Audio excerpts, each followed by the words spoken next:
4-hour set, and I don't think he had a. In the cunt.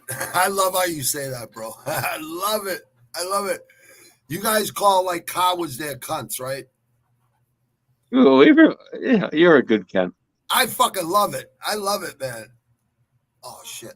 I don't know what the fuck's wrong. We're live, bro. Oh, okay. It's okay. Yeah, don't worry about it. Don't worry about it, bro. It don't matter. I'd rather people see it real and not fake. You know what I mean? Yeah.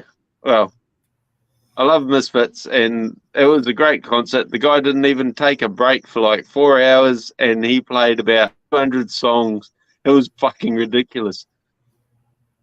What do you guys, do you have like a bunch of concert places you see, like groups and concerts? Is there like a lot of places?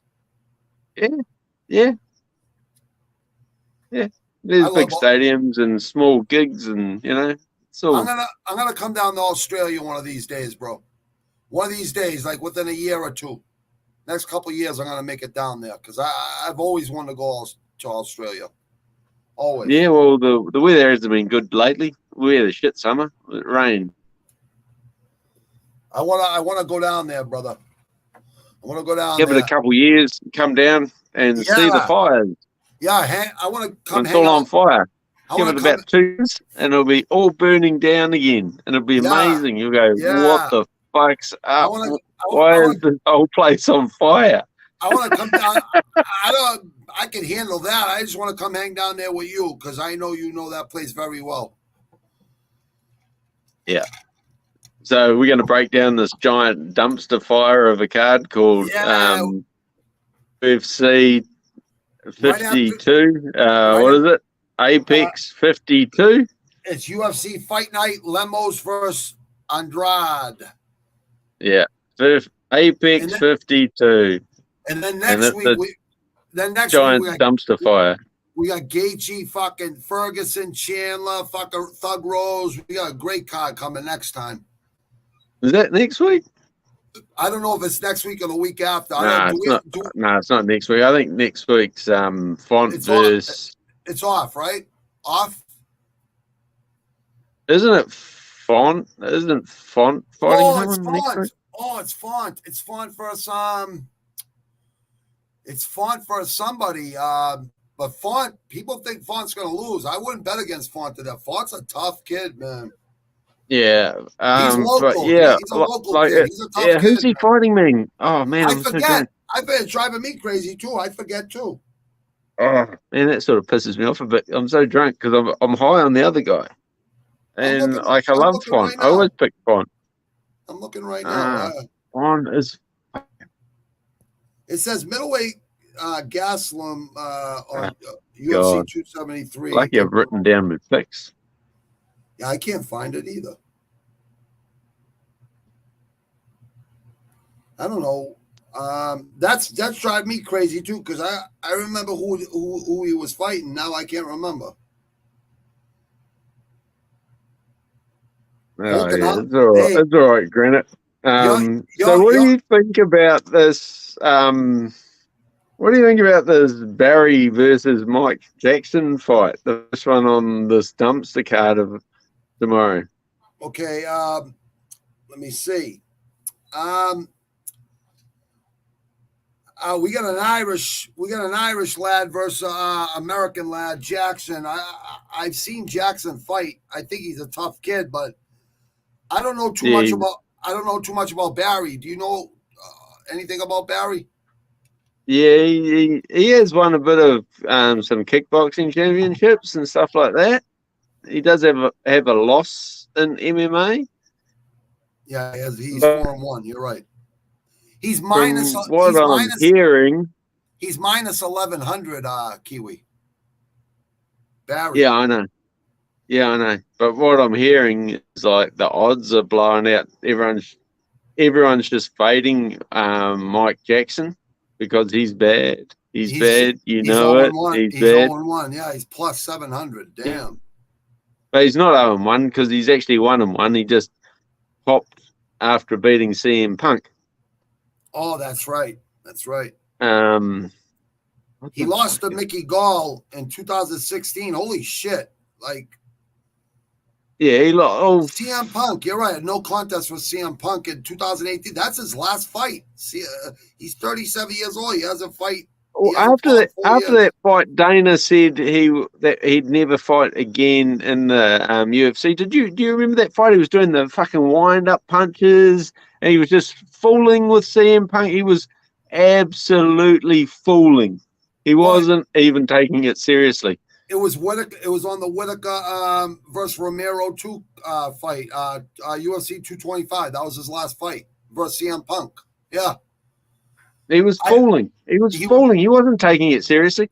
Now, one thing I will say is this fucking Barry, Dean, is it Dean Barry? He is fighting. I think he's fighting up 2 weight divisions to fight Michael Jackson. Oh, really? Welterweight. Yeah, I think it's 2 weight divisions. You know, it's fucking crazy. Yeah, it's a catch fight. It's a catch weight, right? Yeah, I think he's out. I think he's out of his league, out of his weight class by 2 divisions. And that's how bad Michael Jackson is, because he's bad. He's bad. You know it. He's bad. I'm definitely not taking Jackson after not fighting for 4 fucking years. But I tell you what, I'm picking Barry in the fucking Tapology. But you know what I've done? Is I've put $10 on fucking Mike Jackson because of the odds. Why not? Because why not? I think they're fucking both trash. And if Mike Jackson does pull it out of his fucking ass, I'll pay for all my bets. And hey, you know what I mean? I love it. It's a fucking pick 'em. Honestly, he's up 2 weight classes. They're both trash. And the odds are great. I'll chuck $10 at that, and fucking, if shit happens, I've left that fight out of all my parlays. You know what I mean? Because fucking who knows?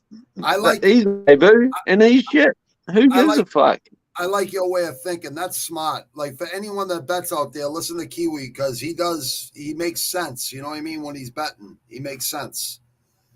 And, I know it's probably $10 wasted, but so what? So what? But you could win fucking what? 1,700? You can win. I can win $6.60. So he's plus 50. I got him at plus 50, plus 560. Plus 560 in euros. Yeah. So here he's plus 700, and Barry's minus. Yeah, I should have waited. People bet fucking Barry down. You know, like fucking really, man. Yeah, Barry fought in 2021. I mean, Barry's. I would take Barry too. I wouldn't even think about taking Jackson. Yeah, I know. I'm just mad, you know. I've picked Barry. I think I've picked Barry to win by KO in maybe the first round. I think the first. Matter of fact, I think I took him on Tapology in the first or second round KO too. Yeah, I think that's what I did. All right, so let's go to I like this next fight though. Pracknow versus Lins. Fuck, mate, I tell you, I've been thinking about this fight so much since it came up, and I was really hoping that Lins was going to be a bigger dog, mate. Because he's been so shit since he got to the UFC. Lins is a favorite here, and ESPN 2, he's a favorite. Minus. Yeah, but he's not. He's not in Australia. I was going to say not because check this out. He's only minus 105, and the other guy's minus 115. Yeah. So it's really even, much. It's just a pick 'em, same as it is. Yeah, it's even money. It's even money. Yeah, it's pretty much the same as it is here, you know, but like the other way here. It's just euros, euros versus the American dollar. It's the same thing. I get it. Yeah, I know what you mean. Yeah, so Lins is slightly more the dog here in Australia, but it is still picking money. Who do you like? Who do you like in this fight, Kiwi? Because you've been like thinking about this fight. Who do you like? Well, I like Lins because he's been fighting at heavyweight. And now that he's taken a cut to back to 205, I know, yeah, he won that $1 million in PFL, you know, at heavyweight, and he was all living in the, you know, he's living in those satin sheets, and then he got his fucking boost to the UFC, and he came over and he got fucked, and he's been getting towed up, and now he's had to have a good long think. He's had 13 months to have a good long think and a good look at himself, and he's gone back to concentrating, eating well, training hard, and fucking getting back to it, because he has to, right? Because if he loses this fight, he gets cut. And he's taken a, he realizes that, and he's fucking stepped up his game, right? And Prick now's got a shit ass chin. He's got he's just about out the fucking door as well. He's had what, four KO losses in the UFC as well, I think. He's just about out the door as well. Yeah, and out of his last 5 fights, Kiwi, you're right. He's lost in a KO out of 3 of them. He won a unanimous decision, and he won a KO and a TKO fight, but he's been knocked out 3 times prior to those fights. Actually, and one of them, Sam Alvey. Alvey, you're right. Sam Alvey in 2018. You're right. 2018. He got KO'd by Sam Alvey. Did. All right. You know, mate. That was on the Emmett Stevens card. That goes to show you how. Yeah. Oh man. Oh, and then he got knocked out. Then he got knocked out. Poor Emmett's eye. Poor Emmett's eye. Fuck, man, he's smashed his fucking head. And then he got knocked out in the Hunt Olenek card, and then he got knocked out in the Munoz Edgar card. I mean, I don't know. Wow. But you remember when Donald Cerrone went back down to 155 after fighting at 170? He wasn't doing so well at 170, and then he went back down to 155 and he fought Hernandez, and he fucking smoked him. And everyone's like, what happened? And he was like, oh, I've got to be a bit more leaner, right, lighter. I've got to be more disciplined in life. I can't be lazy. No. You know, I can't eat whatever I want. I've got to do this, and I've got to do that, and I've got to train to get that weight down. Did you see how fucking Lynn's looked at the weigh-in today? Jesus Christ, man.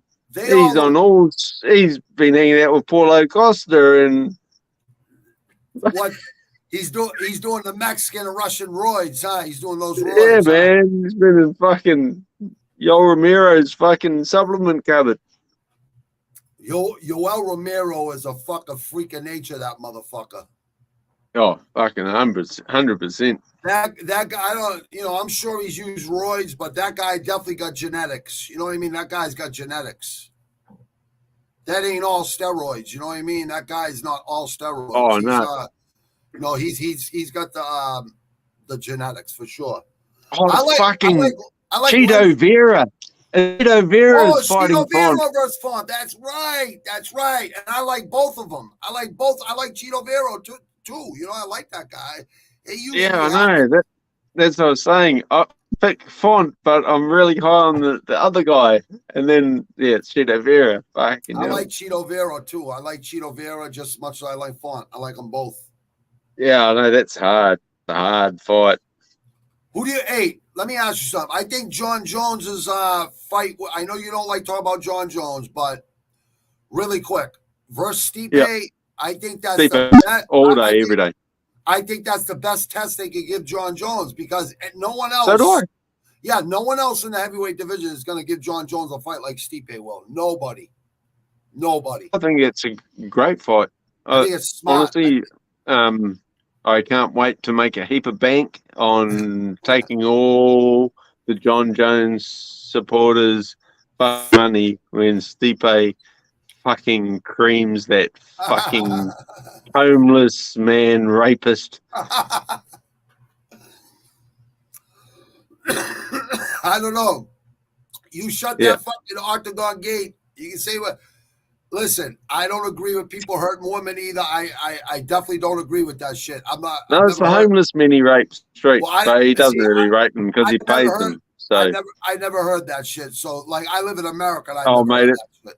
It's a rumor I've been trying to spread for years, and No, I've heard it before, but I just just don't know how legitimate it is. That's all. I don't know. Maybe it's true. Who fucking knows? If you've heard that before, you've probably heard it from me.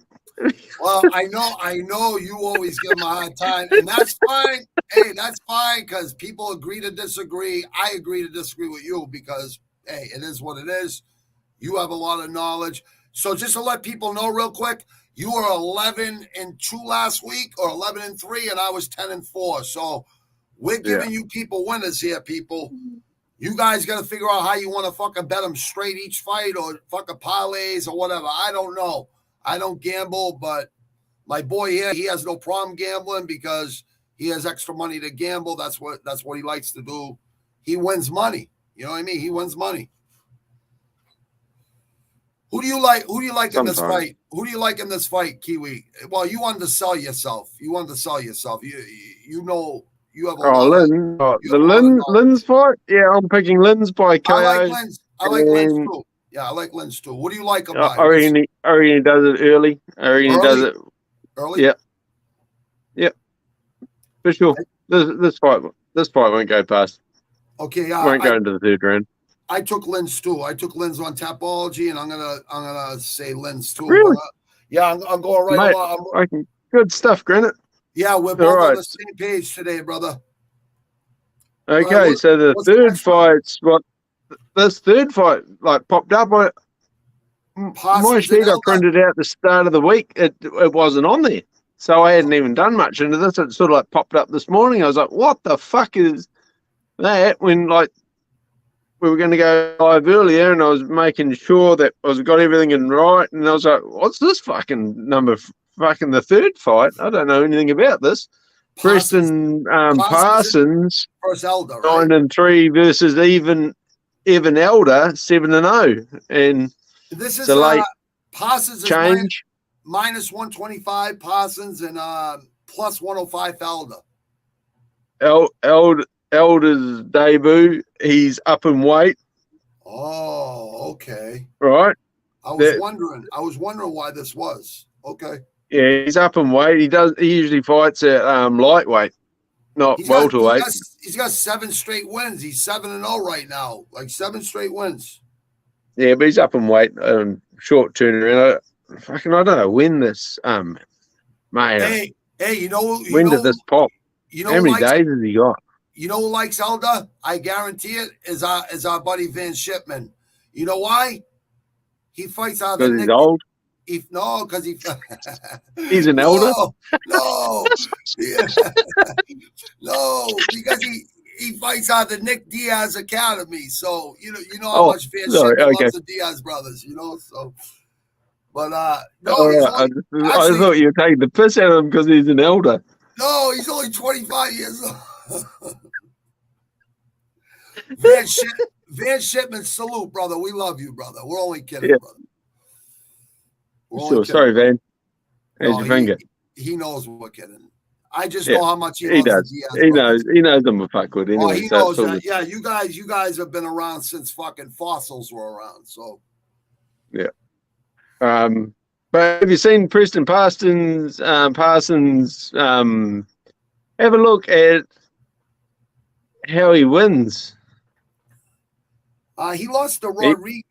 He lost to but look how he wins. He's a submission fucking specialist, this guy. Yeah. All his wins are subs. You're absolutely fucking right. Absolutely right. See, that's why you're smarter than people fucking think. See what I mean, Kiwi? You put yourself down and you're fucking right on the fucking money. You're right there. All wins. All submissions. All subs. You know? But they're all in Combat, Titan, House of Fame. They're not all in the UFC. He lost in a KO in his debut in the with the Islam Moises fight in July of 2021, last year. So he fought a little over a year ago versus Daniel Rodriguez. He lost in the first round. Yeah.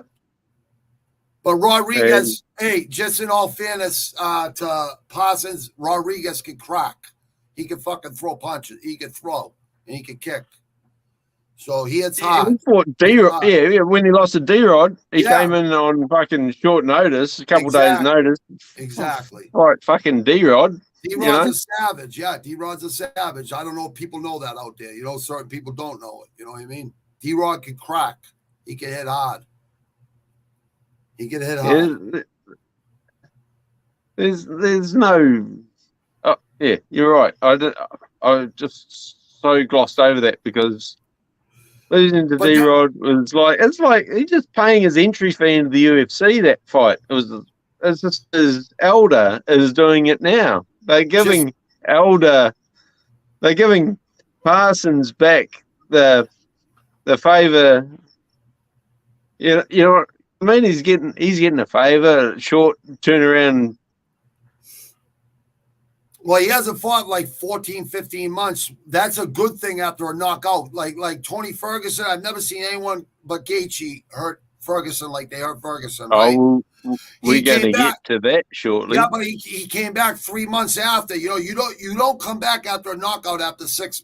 You don't come back after a knockout for at least 6, 7 months. You don't come back in 2, 3 months. You know what I mean? You got to really go back and fucking, like you said, get disciplined and get fucking. You know, get to the gym every fucking day and fucking work on your weaknesses. You know what I mean? So, like you said, you know, it's all mental. It's all a mental game. And you're a professional fighter in the UFC. They got your number. You better be fucking ready to fight. I don't give a fuck what anyone says.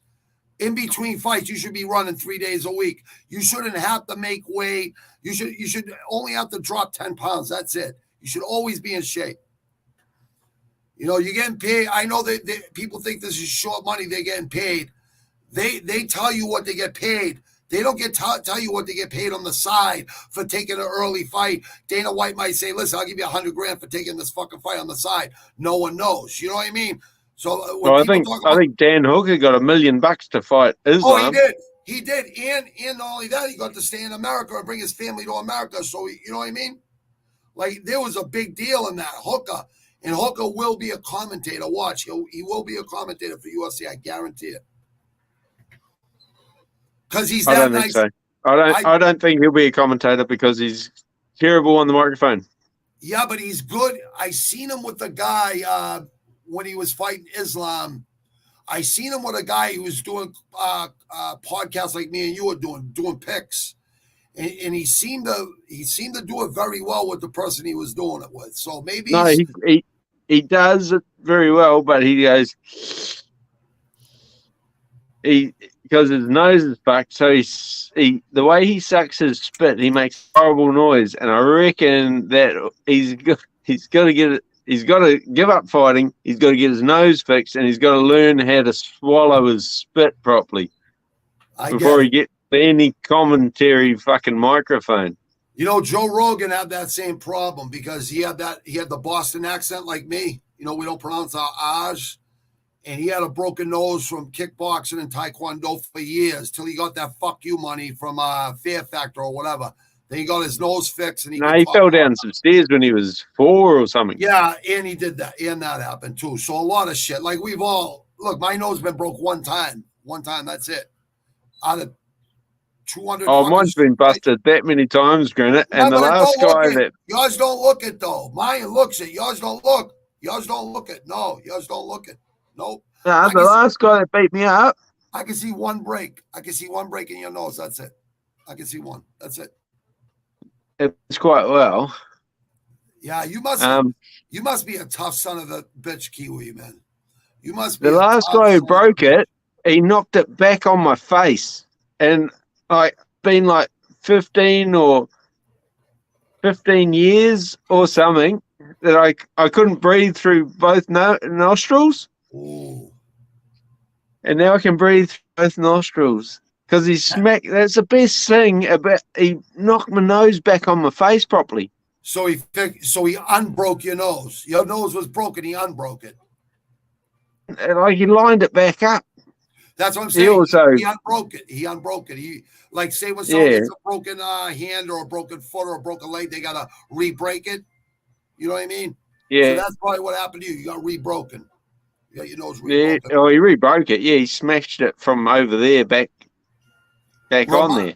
Remind me to have you re-break my nose when I come to Aussie to visit you within the next couple of years, all right? Remind me to say, Kiwi, hit me as high as you fucking can right here. Right in the fucking nose. Hit me as high as you can. Good. You might look like Mike Perry, but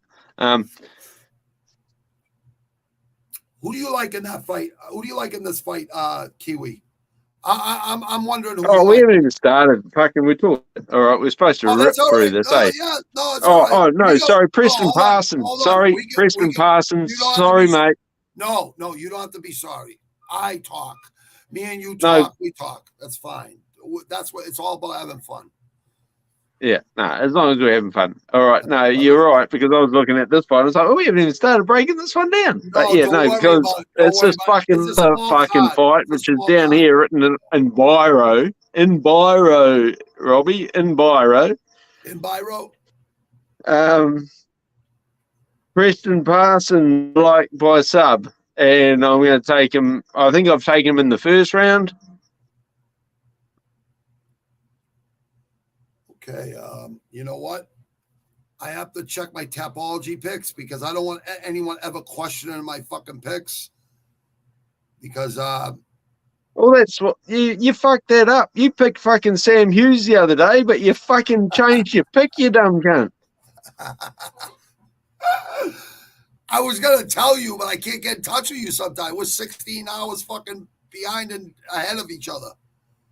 I was going to tell you that I switched a couple picks. Remember I said I wasn't sure about 2 or 3 fights. I had to fucking wait for the weigh-ins. Oh, the good thing for me is I changed 2 last week. I changed Elatang and Ogden. So it didn't really matter from what I picked. I just fucking swapped them around. And just to let everyone know. 11 from 3. But there's no way I was fucking Sam Hughes. How the fuck do you pick Sam Hughes? She won. And just to let everyone know, Kiwi said, didn't I tell you, Granite? Because I switched my pick, and me and Kiwi had the same pick earlier. A day later, I switched my pick, and he won, and I lost. But I didn't lose no money. He gambles. He don't have a problem with it because he makes extra money. That's what he does. He don't do drugs and fucking get all fucked up, right? So he makes his money work for him. Kiwi's smart. He always puts himself down, people out there, but he's very smart. So I would really listen to what Kiwi has to say. If I was you, people make your own. Don't listen to me. Make your own choices. No, you make your own choices, but I would definitely listen to what he has to say. Kiwi is the most knowledgeable mixed martial arts person I know, and there's about 5 others that I know that know mixed martial arts very well. I know it I'd say about 80%. You're about 100%. You know what I mean? So I'm up there. There's all this talent coming from everywhere, and it's hard to keep up with sometimes. All right, I'll tell you who I took. I took Elder. I took Elder on Tapology. Oh yeah, how? Granite by hold on. In the first round. Should I switch that belt? No. Do not. I got Elder a KO in the 3rd round. That's what I got him. That's what in the 3rd. Okay. That was just my instinct. You know what I mean?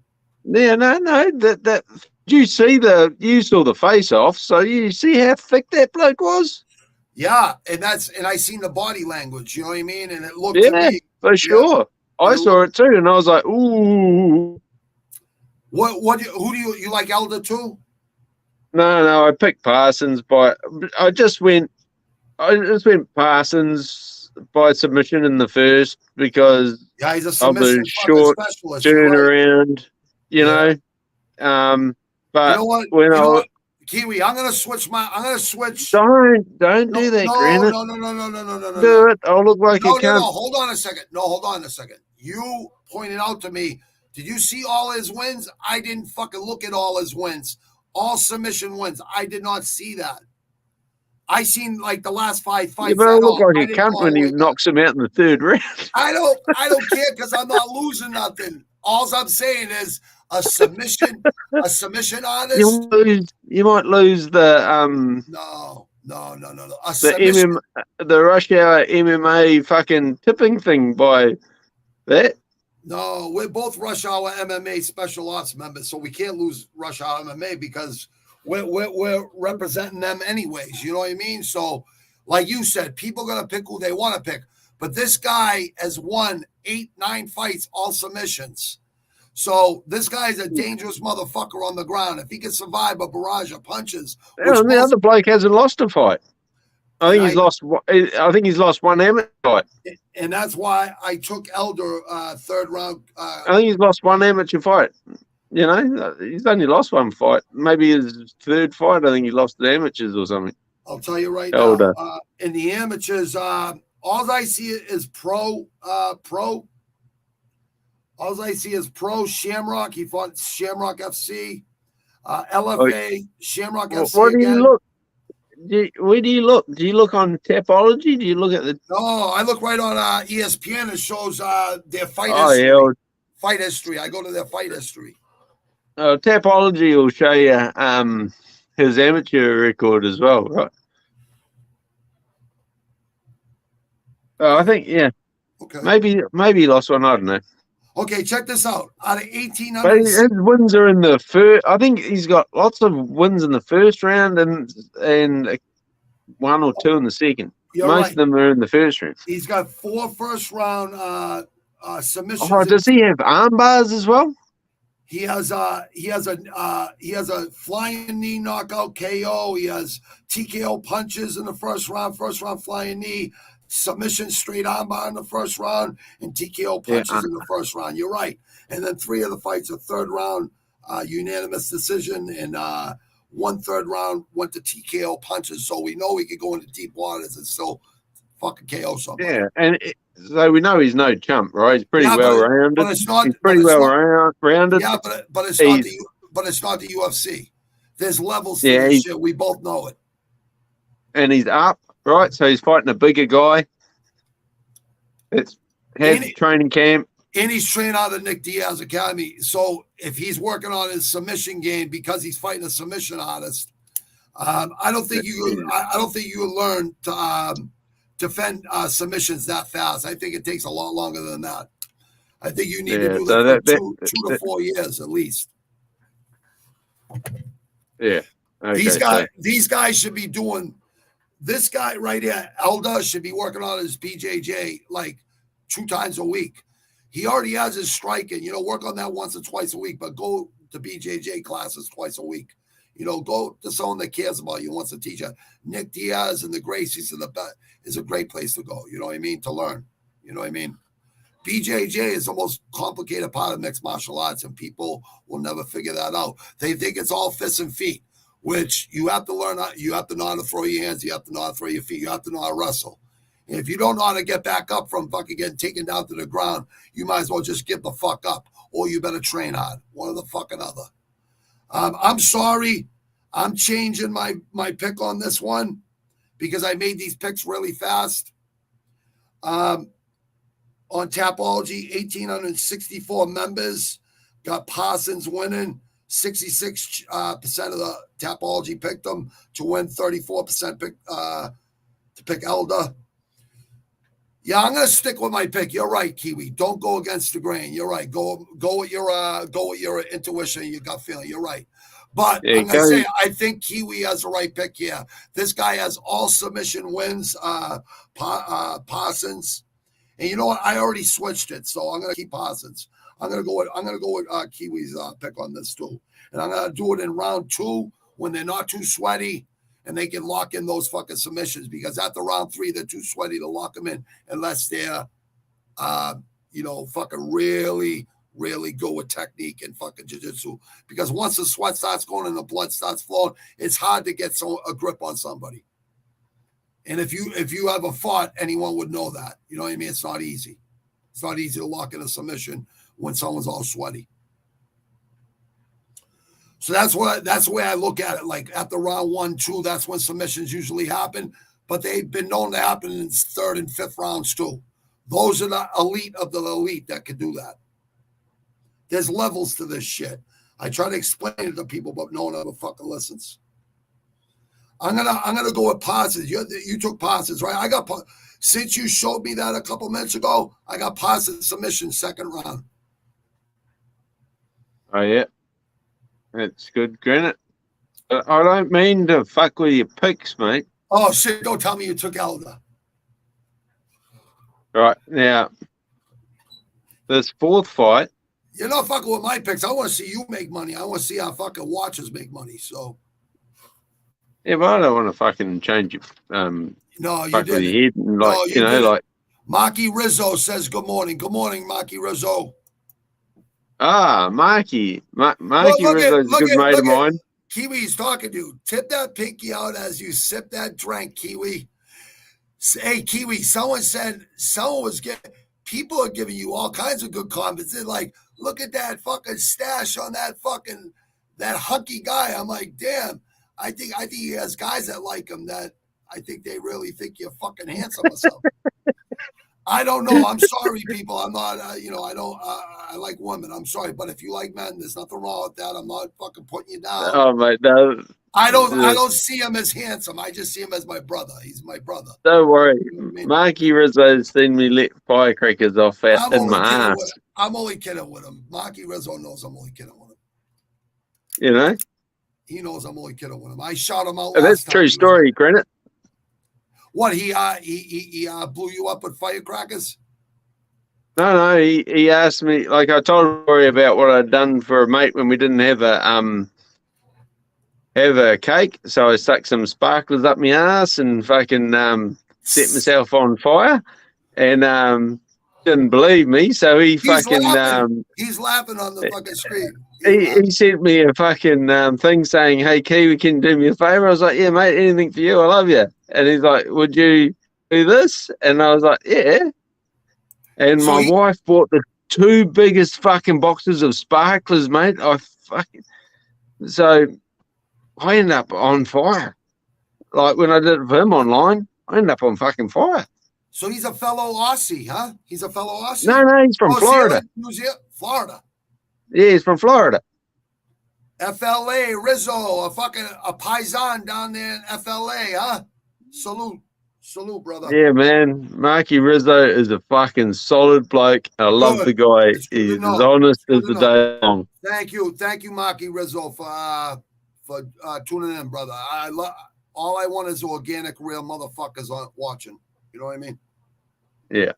I'm really happy to hear that. If Kiwi fucking says you're the man, I believe him. Yeah, he's an honest dude, mate. I love the guy. That's awesome. If you love him, I love him then. I love you too, Rizzo, all right? If he vouches for you, I got you, brother. All right, so this fourth fight, we've got what? You're the co-host. Else versus fucking this cunt's name, mate. Chinese cunt. I love this. This is where we need fucking Ken. I fucking love you, Kiwi. Go ahead, keep talking. Keep doing your thing. We need fucking Ken for this fucking Orichi Long. Orichi Lang. Orichi Lang.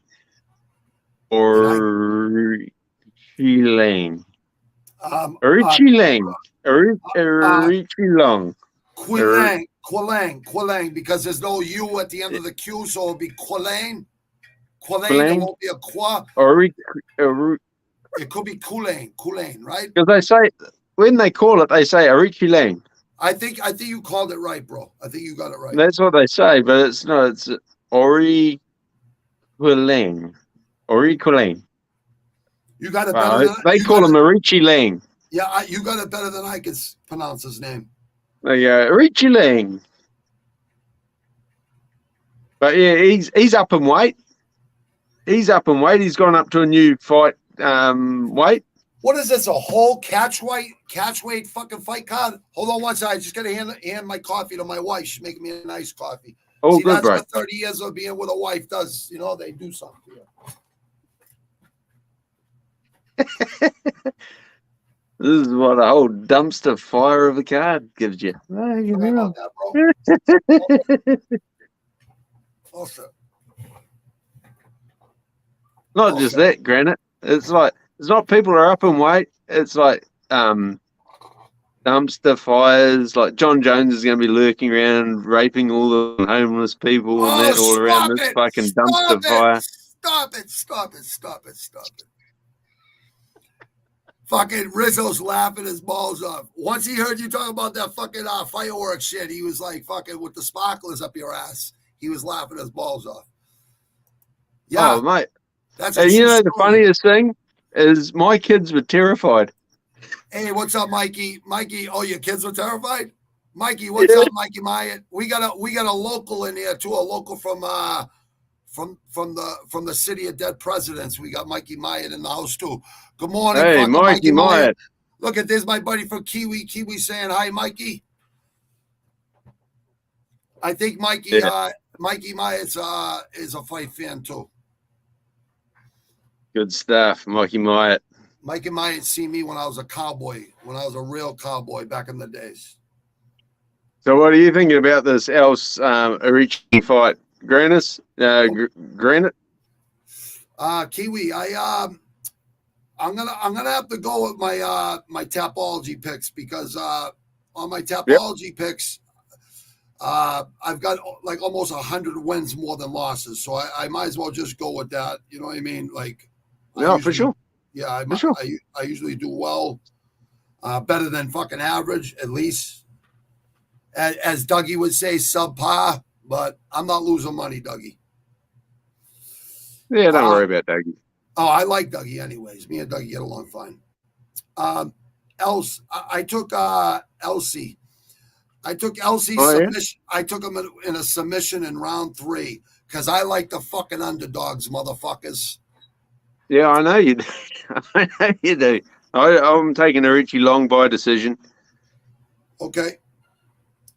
But that's what I'm taking. He's up in weight, so I don't think he's going to get sparked or anything. I think his chin's going to handle quite well. Okay, we got Else at plus 200, and we got Quilang is at minus 240. Yeah, just to let you people know, right, that's pretty. Yeah. Is that pretty much accurate, KIWI? That line, same with you and Euros. Oh, I don't know. I'm not really betting this fight, but okay, yeah, all right. The guy's up, and that's quite crazy because the guy's up 8, so he's a smaller guy, right? 135-pound bantamweight. Okay, all right, yeah. Yeah, but he didn't used to fight there. What do you fight at 125 or 115? No, he didn't fight 115. He's up in weight. I know that. He's up in weight. Yeah, he's up in weight, so that'll help him. But I think did he get starched? Recently or something. I think he did get starched. I think you're right, brother. Yes, maybe a while ago. Yes, he got starched. See how good your memory is, brother. On the Holmes Aldana card versus Kyler Phillips knocked him out in the 2nd round, October 3rd, 2020. Yeah, fucking Kyler Phillips. You know, there's Kyler Phillips. I mean, he's a professional fighter. He's a professional fighter, but if you get knocked out by Kyler Phillips, I was just gonna say that's gonna happen. There's levels to this shit, so it's gonna happen again. You're right. You know what? Okay. I'm going on a limb. I'll go with the underdog. All right, because you're fucking what is it, plus 200? So, yeah, but that guy's like, what is he? He's a fucking SAS from fucking England or some shit, eh? He's out of no, he's out of England, but he's fighting out of Jackson Wink MMA in New Mexico, where John Jones with your cunt trains. Well, we're used to train. Now he trains with Henry Cejudo. Oh, you're talking about that fucking homeless man rapist.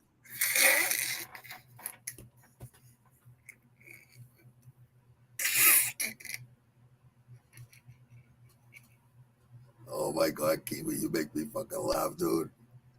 No, that's fucking. When he was letting that gun off, you know when he was shooting that gun in the air and he got fucking popped, and he was in the city. You know what he was doing? He was trying to pick up homeless men. Oh, I thought he was at the strip joint or something. He wasn't at the strip joint. He was out fucking dumpster diving, looking for homeless men. Dumpster diving? Yeah, for homeless men. He was out there, he had a 24-pack of condoms, and he was out raping homeless men and fucking putting $50 notes in their pockets. And then the cop stopped him because they're sick of John fucking all their homeless men. Okay, man. Hold on, I got Man, when that guy gets hands on me, he's going to fuck me up, I know.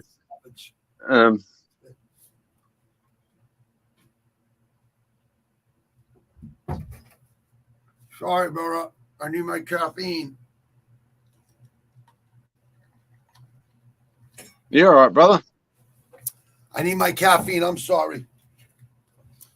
Don't be sorry, mate. No, I was just saying thank you to my wife.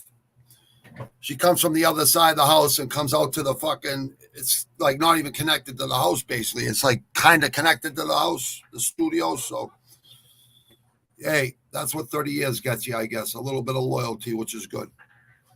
Oh, yeah, you get less for murder. Yeah, true. True that. Especially in New Zealand. True that. Yeah, yes, you get less for murder. You're right. In New Zealand. Oh, yeah. All right, so we are down the fifth fight. What's his name? Pedro. Tyson Pedro, is it? Oh, what's his name? I think you got it. You got it right. That's Pedro. It's Tyson Pedro. Is it Tyson Pedro? What's his name? Tyson Pedro. Tyson Pedro. Yeah. He's from Aussie, too. It's like Finner. Yes. Yeah. Ike. I don't know about Ike right now. I don't know. He's a tough guy. Right now. 18-13. It's almost like a 500 fucking record. I'm sorry. I don't know. I know people got to evolve and get better, and they're going to stack up some losses, and then they hit their stride and they start winning. Excuse me. I know that happens. Some people take the hard way, but they end up learning a lot, from their losses. Most good fighters do. Smart fighters do. I don't think he's a smart fighter. I think I took Pedro on this one, to be honest with you, Tyson Pedro, but I might be. Yeah, I took Pedro in a KO round 3. I don't know. I don't know how you have it. I want to hear what you have to say about this fight. I've taken Pedro by submission. Okay. I think maybe in round 2. I think it's round 2 because I was leaning round 1, but then I thought, he's been out for 3 or 4 years. Maybe he'll start a little slow. And Pedro's minus 600, and Villanova is plus 450. That's a big fucking shit. These past 2 cards have been. Villanova can fucking hit hard, man. I know. And so that's why I went. Maybe Pedro will sort of take it easy in the first round, a bit of distance. That's why I picked the second.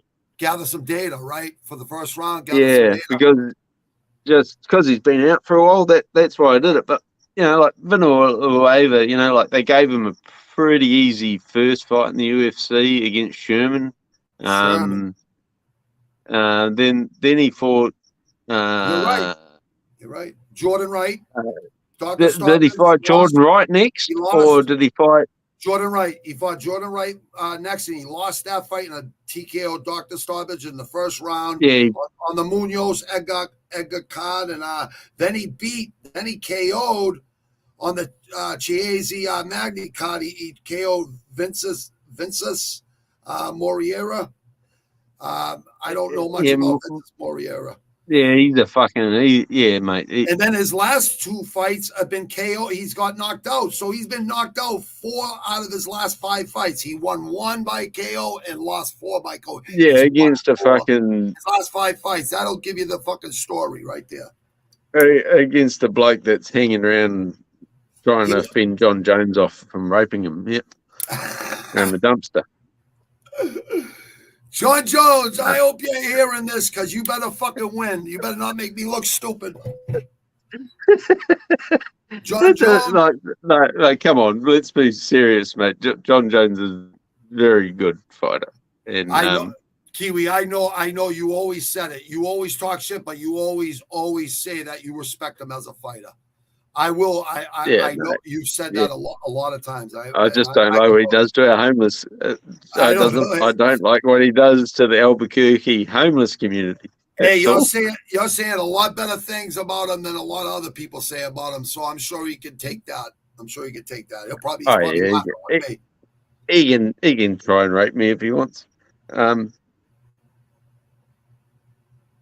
yeah, both agreed. Pedro's going to beat this Villanueva, and Villanueva is going to, I don't know where, but I don't know how he's going to feed 8 children. Let me ask you something. Do you know who Tyson Pedro lost to in his last fight? I think he's coming off 2 losses. 2 losses, but yeah. He lost Shogun Rua and Shogun Rua. I was just gonna say, and John Jones. What did John Jones do to him? Yeah, and who was the other one? He lost to another person, Shogun Rua, and he lost OSP, Oven St. Peru. Oven St. Peru. Yeah, OSP. Another savage. Yeah. Yeah, because like that guy's been gone for like, is it 3 or is it 4 years? It's like so many years ago. Didn't OSP fight in the past couple years? No. I mean Pedro. Like Jay said today when he was going through the card, Jay said, "I've forgotten this guy even existed." Yeah. Pedro hasn't fought in 4 years. That's why I was thinking it might be he's from Australia. You know this guy better than I know him. Let me ask you something. Do you see this motherfucker running 10 miles a fucking day and training like fucking in the granite does, or do you see him training harder? Because he should be training harder than I do. No, I don't see Floyd Mayweather training as hard as you do, mate. Oh shit, you're too nice, brother. No, fucking, I see what you do. It's fucking. Let me ask you something. This guy Villa, he's a natural heavyweight. This guy must have to kill himself to cut weight. He didn't look good on the scales yesterday. Villanueva, like when he came into the UFC, because I did when he fought Chase Sherman, I did a bit of dive because he was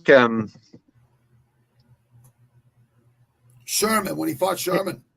Yeah, he was, and he was like number 1 in boxing or kickboxing in Texas or fucking Nevada or something. Really? Oh yeah, he was coming.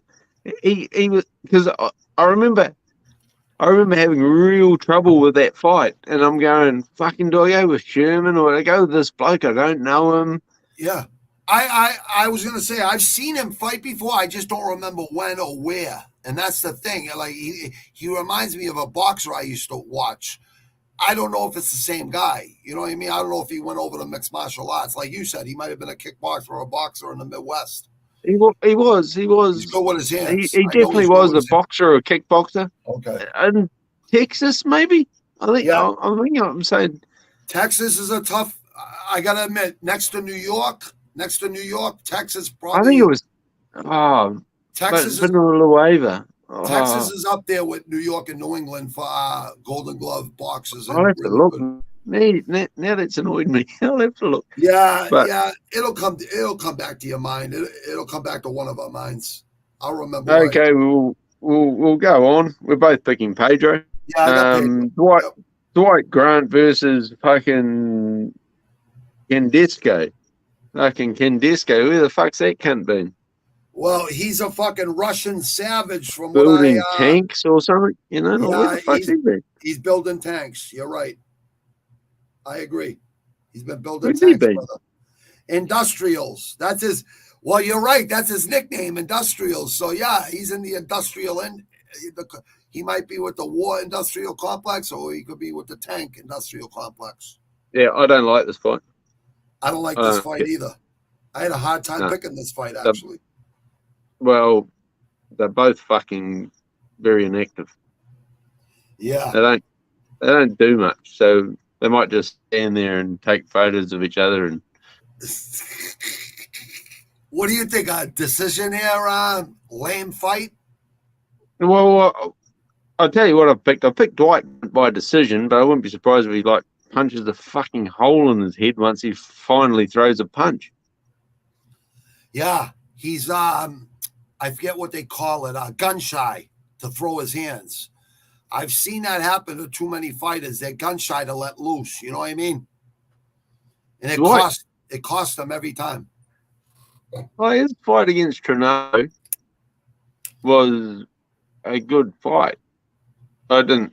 Ronaldo. Did he win that fight? He won against Ronaldo? No, he lost. He lost in a split decision. And it should have been a draw. That's the one that should have been a draw, right? It should have been a fucking draw. It should have been a draw. It could have definitely easily been a draw. That was on the Costa Vittori card last year, October last year. I remember that one. He lost to Daniel. I don't like this fight. He lost to Daniel Rodriguez too. He got knocked out. He got knocked out from Daniel Rodriguez. Oh, D-Rod fucked him up? Yeah, D-Rod fucked him up in the what card was that? Fight. That was 2020, August 22nd of 2020. He got What's the card? First round. The Munoz Edgar card. Dwight Grant got knocked the fuck out. Munoz what? Munoz who? Munoz and Edgar. Oh, Munoz Edgar. Frankie Edgar. Yep, on that card. 2020, August 22nd, 2020.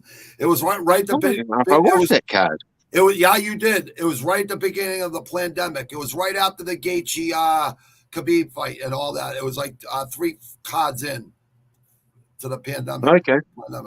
Man. Very uneventful. I don't remember any of it. Well, he has. Oh, Munoz Edgar. Munoz Edgar.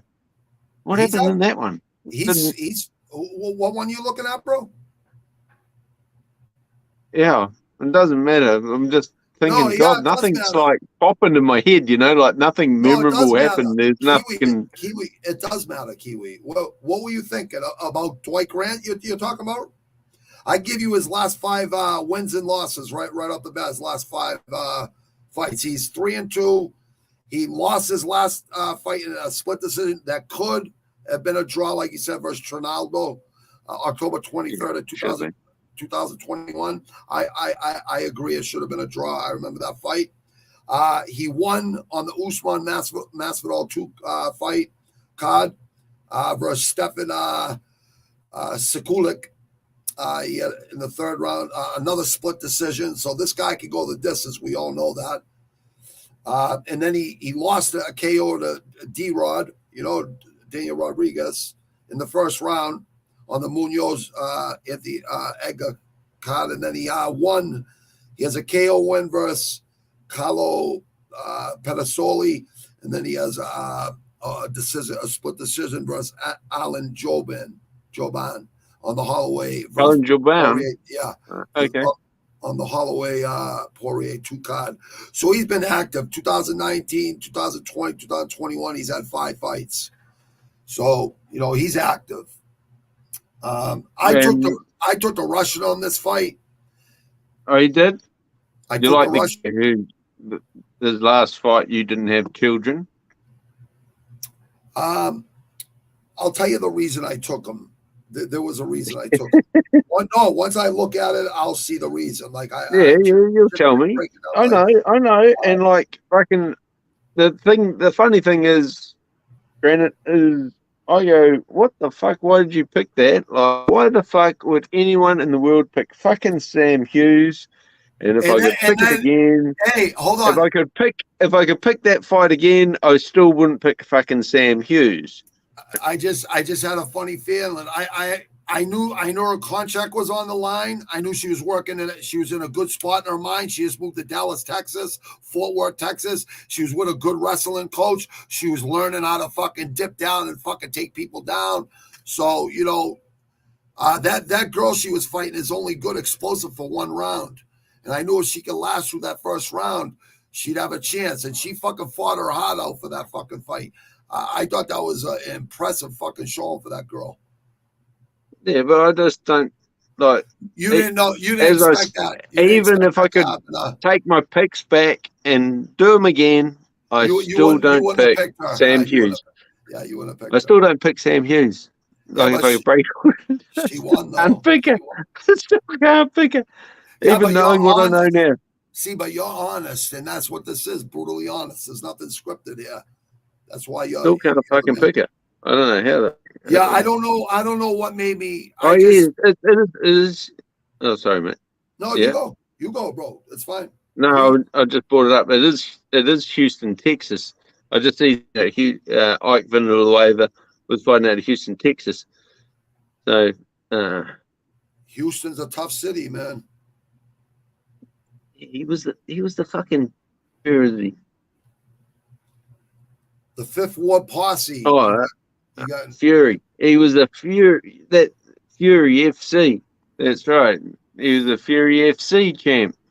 That's right. You are. There we go. I remember having such trouble with that Chase Sherman fight because he had he was first round. If you look at his record before he got to the UFC, he'd get you out of there in the first round. You know? Is this the last? Are we on the last fight of the prelims right now? Is that are we still we're on Condesco and D Grant and Dwight. Who do you like on this fight? I'm picking Grant by decision, but I think he could win by KO in the third. Condesco is a lot of people. If you look at fucking Tapology, a lot of people on Condesco, right? Yeah, I was gonna say that. And I don't even go with what Tapology thinks, but I do weigh it in though. I weigh it into the equation. You know what I mean? I say, hey, a lot of people. Yeah. But I always go against the grain. You know, I don't like to be like everyone else. I like to be different. So. I'm on Grant. I don't know why he runs on Condesco. He isn't. Yeah. I don't know why Grant isn't ranked high on Tapology either. I don't know why either. Why everyone's taking it's a coin toss fucking fight, right? It is a 50-50. I look at it as a 50-50 fight too. That's why I went with the Russian, just because of the wrestling.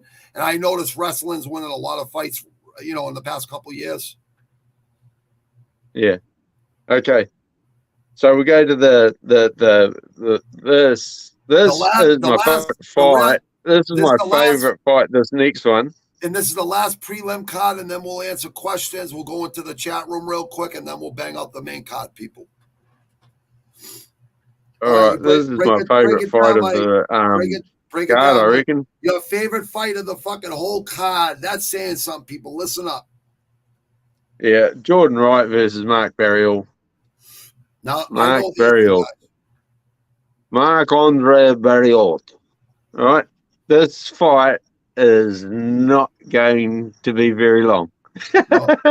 No. This is violence. This fight is straight out violence. This is controlled violence at its finest. Barriol, the Canadian, is minus 195, and Wright is plus 165. That's in American dollars. KIWI can give you the euros on it, the line. Oh, I can't. I can tell you what Wright's fine. If you can't, that's fine. But it varies. The lines I give you, that comes from ESPN Plus. It's not a betting site, but it's pretty close. Jordan Wright's into the second round once. And he lost against Buckley. What does that usually tell you, KIWI? Because I know you're a fighter. I think he has a 38% striking defense. Hey, listen, I'm not betting again. I'm not ever going. I'm not ever betting on any fucking Beverly Hills fucking ninja. I'm sorry. Hollywood could burn for all I care. Yeah, but listen, bro. Marc-Andre Barriol has a 37% striking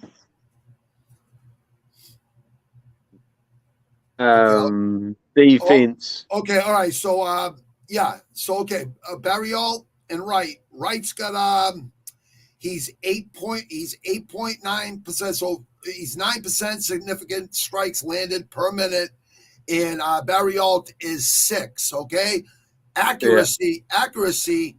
Barriault is 50%, just a little under 50%. You might as well just round it off to 50% because it's 49.83%. So you might as well just round it off to 50%. Yeah, just say 50. Yeah, okay. So it is. Round them up. Okay, and Wright is 70. You might as well round it off to fucking 70.5%. Strikes accuracy. So, significant strike accuracy. So now if you look at Wright, strikes absorbed, that's probably about the same because he probably takes about 8 strikes a minute. Now I love this fight because it's going to be quick. I don't like the ads we're going to have to go through for the next fucking 15 minutes after this fight. Let me ask you something. Yes, why do you think Barriault is minus 195 and Wright's plus 165? I have no fucking idea, mate. He got knocked out. He got knocked out 2 months ago and 1 day on fight day. If you look at it, Granite, he will have, I think it's 62 days since he was knocked out in 16 seconds. December 11, 2021 from Bruno Silva, who's KO'd in the first round, minute 28 seconds. That's 90-something days. Now look at Barriault. You're right. He got knocked out by Chidi coming from fucking Bellator or PFL or some shit. Hey, look, I'm on my game. That's why I took Barriault last night. See what I mean? I always research. Yeah, but look when Barriault got knocked out last. You're right. I was going to just say that. You're right, though. He got knocked out 61 days ago. February 5th, 2022 versus Chidi Nukanai. See, I have a hard time with certain regions. Ninja KIWI. Yeah, exactly. KO first round, 16 seconds into the first round of the Herman. 61 or 62 days ago. Yeah, they're both less than 90 days apart from fucking getting fucking knocked the fuck out. Yeah. And they're both going to go in there one to prove their fucking Wright's 3 months and Barriault's 2 months. Both of them are way too short to be coming back after getting knocked out. You shouldn't come back to any fighters out there that if your manager's pushing you to fucking go fight after you got knocked out more than fucking less than 6 months, you should be questioning your fucking trainer. Yeah. No, so I've done is I've gone hard on Jordan Wright to win in the first round. I got Barriault. I'm not picking any Hollywood fucking person ever in my life. I'm gonna start burning my DVDs and my fucking VHS. I can't stand fucking actors. They make me sick to my stomach. They think their shit don't stick. I like motherfuckers, but I will give this kid credit. He gets in the fucking octagon and he fucking fights, unlike those fucking cowards that they make pretend fight on a fucking movie screen. They're cowards. Oh, I've been watching fucking not Jean-Claude. I know Chuck Norris ain't Hollywood. That ain't Hollywood. Bruce Lee wasn't Hollywood. He was against that shit. Fuck that shit. Those guys are legends. Chuck Norris is a legend. Chuck Norris actually fought in real life, not just in the movies. Bruce Lee actually fought in real life before the movies. So they're real fighters. They're real motherfucker fighters. I can't stand when I see Steve Ascal at the DC Jones first fight, and he's like, "Why is Jones putting up his hand?" He's looking at our friend Cain Velasquez, free Cain Velasquez. He's looking at him saying, "Why is he putting his hand up after the round?" Because that's what champions fucking do, you idiot. I thought you were a fucking fighter, asshole. I wanted to reach through the screen and say, "Hey, asshole, I thought you were a fighter." He just head kicked him. He just put him on Clear Street, USA. And you're wondering why he's putting his hand up in between the round? You're supposed to be a fucking action fucking Hollywood star fucking clotheslining people. Where's Richie? he walked through our neighborhood like that, he would have got his head kicked in when we were growing up. Exactly. And he runs like that too. He's like this. When he's running, it's not like this. It's not like this, Kiwi. It's like this. Or I don't know. I haven't watched his how good is it running. Okay, so we're divided on that pick. All good. Yeah, but I hope you're fucking wrong though, because I've got money on Jordan Wright winning in the first round. No, I want you. I'd rather me be wrong. I want you to win the money, brother. Fuck that. You're my partner, bro. I want you to win. Yeah. I don't care about winning that silly first place thing. I rather have the most wins at the end of the fucking year than have fucking first place wins. I'd rather have more wins than anyone else. Pick more wins than anyone else. That's what I pride myself in. You're picking for money. You're playing for money. So I want you to win. I want to be wrong. It doesn't matter. It does matter. It does matter when it comes down to brothers. It matters. I'd rather you win and you fucking help your kids. Yeah, but it's not. You already I'm not a big punter. I know you're not a big gambler. I know you don't bet all. I know that, brother. I know you make good money and you work hard, but you take care of your kids. You take care of your kids. There's a difference. It's only a small. It's only. This is fun. Yeah, this is just fun. It's just fun to you. I know, but you can hit a lot of money. You put up a little bit of money and you can make a lot of money if you hit all these bets. So I'd rather see you win. I'd rather see you be right. You know what I mean? I don't risk a lot of money. Hey, let me check the comments real quick because we're going to the main card real quick. Oh, look at this. We got Pulse. We got Just My 2 Cents. We got Mikey Myers from Local Boy. We got Mikey Rizzo from FLA. Pulse Reloaded. We got Pulse Reloaded. Pulse Reloaded is a good person. Fucking oath, man. I love Pulse, man. Is a good person. Videos? And Just My you subscribe to his videos? Just My 2 Cents is always there with us too. He's been loyal. Granted, are you subscribed to Pulse's videos? I always, I'm subscribed to everyone's channels. Yep. Yeah, man. I like Pulse. I've heard Pulse talk on the phone before. He's a good dude.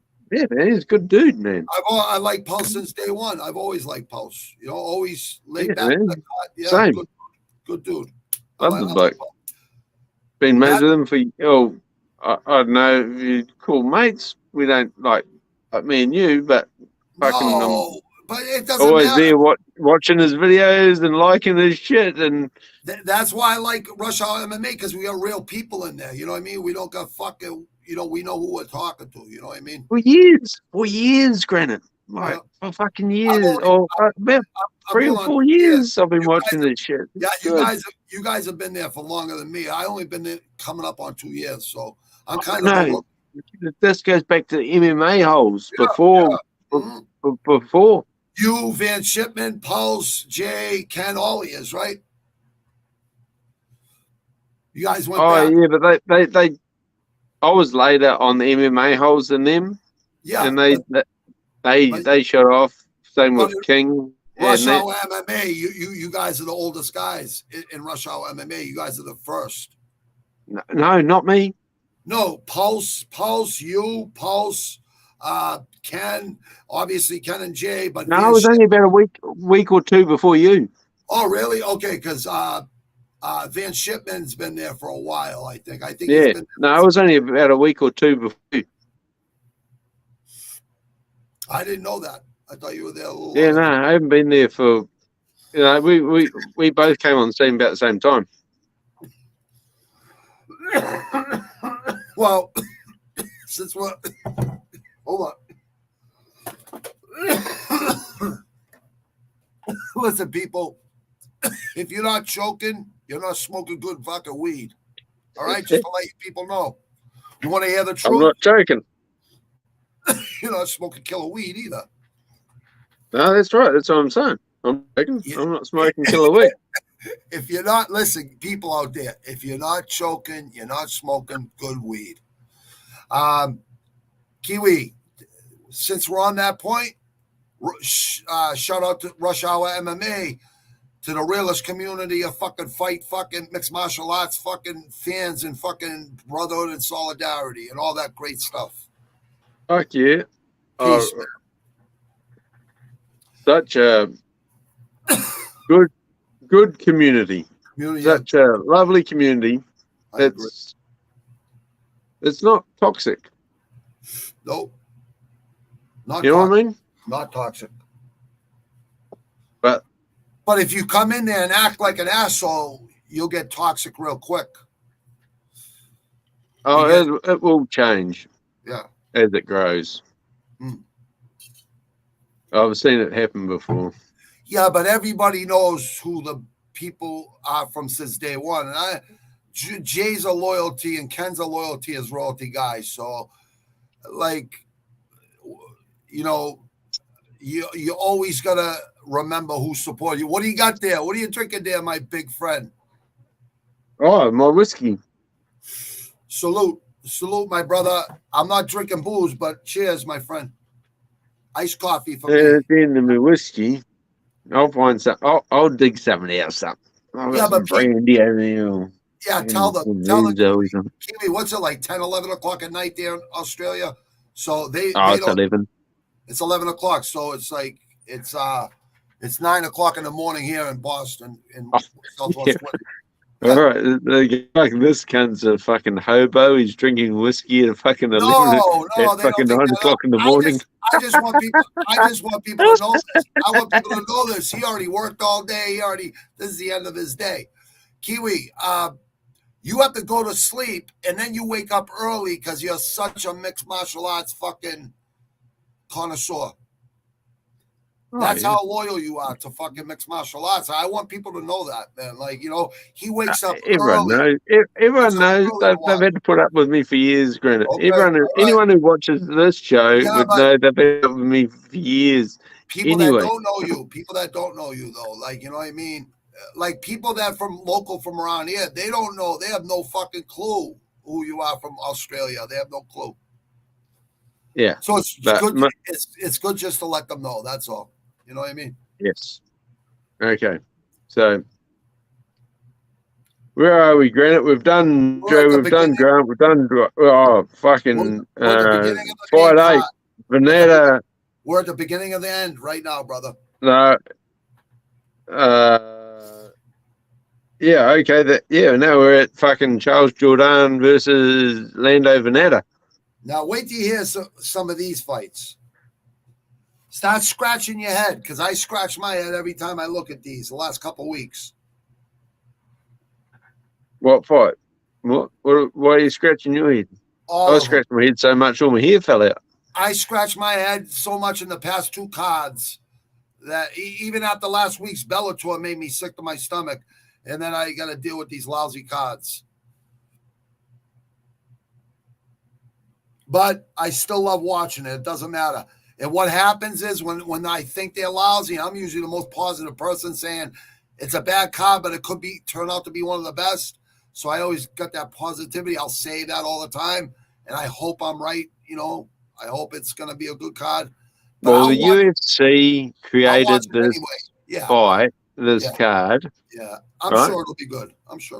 They created this whole card to try and attract homeless people.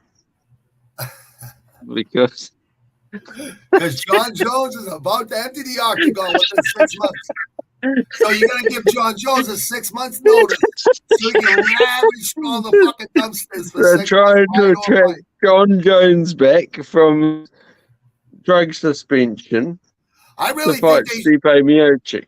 I don't think, I think John Jones should have to go to Ohio or New York City to fight so they don't keep him out of fucking Las Vegas. You know what I mean? Don't make it a fight night with Jones and Stipe. Those are the GOATs.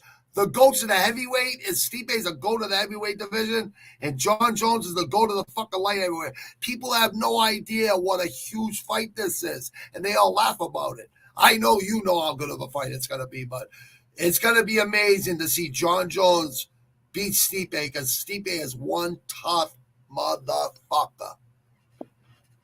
Yeah, mate. I can't wait. Dude, John Jones, I really believe. I cannot wait. I know you can't wait. I know you can't wait to rub it in my face. I know that much. No, I won't rub it in your face. I just to bank that money. That's all. That's right. All. Bank that money. You tell him. Save that money. Tell him, Kiwi. Yeah, I just can't wait. Okay, go ahead, my friend. All right, Jourdain versus Lando Veneta. This fight, I just can't stand Charles Jourdain. I can't stand him. Oh, Dougie's gonna hate you. Dougie's gonna hate you. He's gonna say, you anti-Canadian. That's what he's gonna say. But I'm gonna pick him. I can't stand him. I'm not anti-Canadian. I just don't like him. I'm joking. I know you're not anti-Canadian. Let me rephrase that, people. He's definitely not anti-Canadian. I am. I'm anti-Canadian. Fuck you, Dougie. I'm just thinking what Dougie would say. I'm not. No. I'm thinking what he would think and what he would say. He wouldn't think that. He would say that. Yeah, no. Don't worry, man. I've seen Dougie. Dougie knows where I live. I send him my address and come around. We all talk privately, and people don't know. We all talk privately, all of us members, so paid members, Yeah, no. I can't stand Charles Jourdain. I really don't like him. But all week I've been trying to find a reason to pick Veneta. And then when I saw fucking Skeletor on the scales this morning, I was like, oh wow. I hate the weight cut, brother. Well, yeah, we'll talk about the weight cut issue another episode, but that we're gonna have to get deep about that. But yeah, I seen the same thing, brother. But I still took Veneta. Oh. And those Canadian kids are tough, man. Those Canadian kids can fight. Trust me. They can fight. I was all week. This is how much I don't like Charles Jourdain. I have been trying to find an excuse not to pick him. Not to pick him. All right. I can't. I can't. Like, he's got pretty good takedown defense. He does. You're right. He does. Or does he? I don't know. No, he does. No, he does. He does. The only reason I took Veneta is because of the 2-inch reach advantage. Oh, you took Veneta? Yes, I did, my friend. He's 12-5-2. Jourdain is 12-4-1. This is actually, if I was betting money, this is a fight I was really torn on. In his last 5 fights, right? Jourdain. Because I had Veneta all week, and I just changed this morning when I saw the weigh-in. In his last 5 fights, he's 2-2 and a draw. He's 2 wins, 2 losses, and a draw. Okay, and Veneta, in his last 5 fights is 3-2. He had a split decision. All those wins, all those fights, he had 1 submission, and all the other 4 were unanimous decisions and a split decision. So that means he fought Bobby Green. He goes the distance. This guy could go all the way to the end. He could go into the deep waters where the great white sharks fucking swim. So anyone that got the cardio to keep going, I'm going to go with that guy. And not only that, he's an underdog. He's plus 100. Jourdain's minus 120. I looked at this fight. I seen the reach advantage for Veneta, the better fucking win percentage in the last 5 fights. That's the reason I took him. People pick what you want to pick, but I'm giving you the reasons. Kiwi, giving my co-host, my buddy, my brother, the reason I took him. So if that makes any sense to you, brother. So remember that, Dougie, I took the Canadian.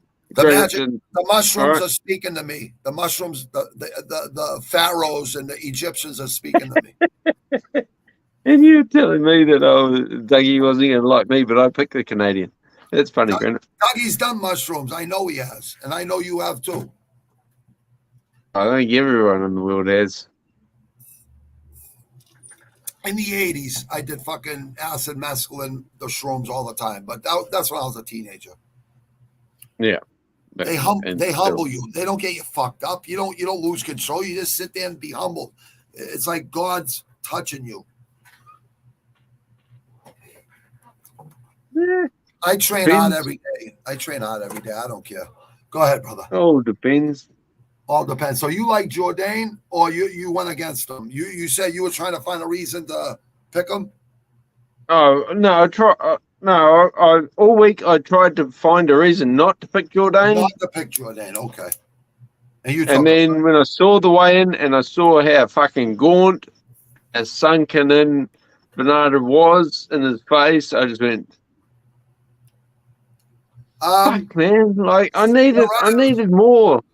70% of Tapology likes Jourdain too. Only 30% like Vanetta.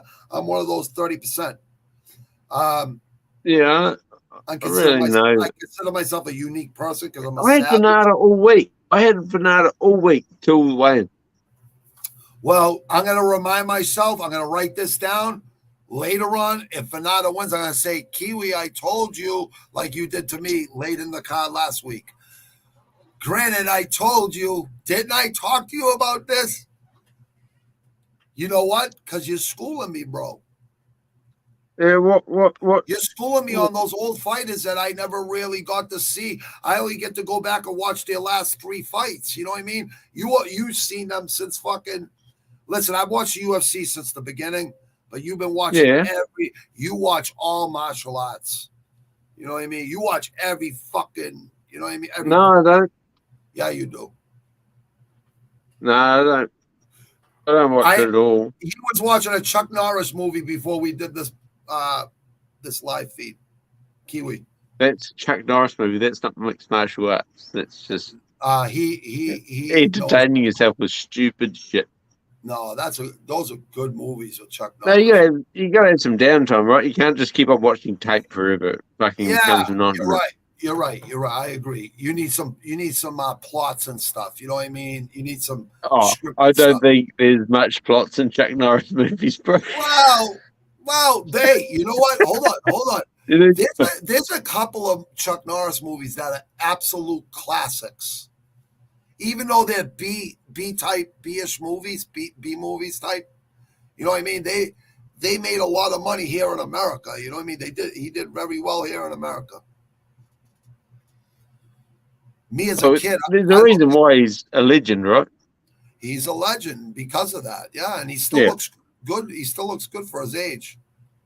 What are you thinking about Macy Barber and fucking De La Rocha?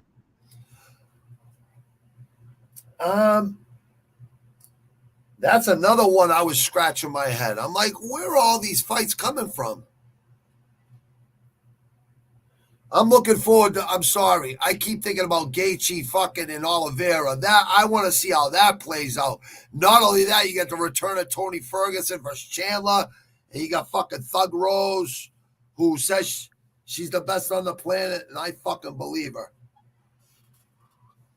She beat that fucking Chinese woman who's the toughest woman I've ever seen next to Shevchenko and Amanda Nunes. I've never seen a woman that fucking good, that tough. You know, Carmouche, that won Bellator today, actually in her debut fight as a mixed martial artist, has a win over Valentina Shevchenko. The one that won last night? The one that won at the end last night? Won the belt? You know what? I had her picked. I picked her last night. And someone was saying she fucking lost that fight. She had like 5 takedowns. And she was fucking beating that girl up, man, on the ground. And then she elbowed her in the face. And they said premature fucking stoppage. I don't know. Maybe it was premature. I don't know. Yeah, it could have been premature. The ref could have elbow the fuck out of her for another 28 seconds. Yeah, absolutely. Give her brain damage. Exactly. Or fucking paralyze her. You know what I mean? Give some mercy. It was premature. Yeah. The woman wasn't dead. Yeah, she wasn't dead. You know, he could have let it go. And just let the elbows drop for another 28 seconds. Pulse, Pulse is listening, and I think you would agree with me, my partner. She beat She beat. Hold on. These refs in there have seen these women fight prior to these fights. They know how much they take. They can take and how much they can't take.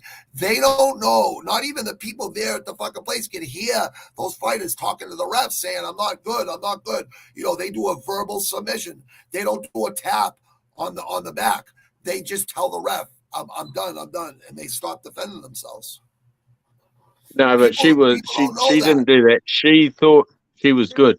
No, I know. She didn't look like she was knocked out to me either. She didn't look like she thought she was good. Do you think when Thug Rose hit Wei Lee with that head kick, do you think she wasn't knocked out? Because she was knocked out, but she snapped right out of it. She got right back up to her feet. Yeah, she was done. But she was on spaghetti legs for about fucking 2-3 seconds, and then she got up. That lady last night. She was sparked. That lady last night, she wasn't even out for a second. She was out for about a split second. That's it. Yeah, no. Well, she was in a compromising position. Yeah, she was. She would have got hurt a lot worse. She was you let that go for another 28 seconds. Like if Herb Dean was there, that woman's face would be split fucked up. And you can't get out of that fucking move. When you got people don't realize that don't fight, never fought in their life. They don't realize if you got your knee on someone's arm and you're controlling their other arm and all there is their head there, all you do is boom, boom, boom. And that's going to keep happening. So that lady has to inflict 30 more strikes in the head with a fucking elbow because you don't want, you want to go 28 seconds. That's only if you throw a strike a second. Well, that's what I would do. I don't know. I'd probably do fucking 30. Second. A strike a second. I know. I throw 1,000 punches, and I know. You know what I mean? I think she'll be throwing. I do know what it is. You know what I mean? Close to a strike every half second. I couldn't understand why people were bitching about that don't even come in the rush hour ever. I never even seen them before. The reason people think like that, Granite, is because they let their gambling affect their emotions. Right. No, you're right. You're right. You got to laugh. Right. If you lose, you got to laugh because you're going to win again. You know what I mean? You're going to win again. Don't gamble more than you can afford to lose. That's the key. Bet with your head, not over your head. Yeah. Bet with your head, not over it. Yeah. Get yourself in trouble that way. So be smart. So what are we thinking? Macy Barber or De La Rosa? You don't got Romanov and Sherman next? I got Romanov and Sherman next. Oh, yeah. No, sorry. I do. Yeah. I'm just letting you know. We got a heavyweight bomber right here. Heavyweight fight. Do we really need to talk about this? Yeah, Romanov. Who you got? I got Romanov by submission in the first. Well, listen to this line. Romanov minus 1,500. Sherman plus 850. And Sherman's got a reach advantage. His significant strikes landed per minute is more than fucking Romanov's. His significant strike accuracy is 48%, 10% less than significant strike accuracy of Romanov. Romanov, I know, is a finisher. Takedown accuracy is off the chart, 65%. Sherman, it don't even have his fucking takedown defense. There's reasons. I think I took Romanov on this too. You took Romanov, didn't you? I think I took Romanov. Please tell me. I think I did. Hold on. I'm going to tell you right now, brother. If you've taken Chase Sherman, I'm going to fucking freak out. Oh, I took Romanov. Look. Romanov, my friend. I got Romanov KO round 3. Round 3? Yeah. Okay, hell, granted, you can make a lot of money. You can make a lot of money on that fight, making it to round 3. I think some heavyweight fights, they're really slow. They don't land fucking. They don't know how to finish. They don't know how to throw 3-punch combination. They throw 1 punch at a time. It's just ridiculous. It makes me sick as a striker myself to throw just 1 punch unless you're setting it up for another one. You know what I mean? Like there's always going to be that punch. You're not. I just see a lot of slow heavyweights in the UFC. Yeah, but you're not no King Kong. No, I've seen Romanov fight. I actually watched. Yeah, so he's a bad motherfucker. Espinoza fight. That's what you. He's a bad dude. He's 240 pounds and he fights like he's 220. He's King Kong. Yeah. I know you're right. I know King Kong, brother. So he looks a lot better shape than he has done in the past too. You know what? And here's the deal with him. He's fought all Russians. So you're only as good as your competition in the gym. No, he fought Espinoza. No. I know that. He fought De Lima. He's fought Vandera. He's fought Espinal, Martinez, Fertitas. But all the other people in his early career, he's fought all fucking Russians. He's beaten all savages. Check out these fucking chokes. He had an Ezekiel choke. I don't read Ezekiel. Yeah, exactly. I don't read those chokes too often.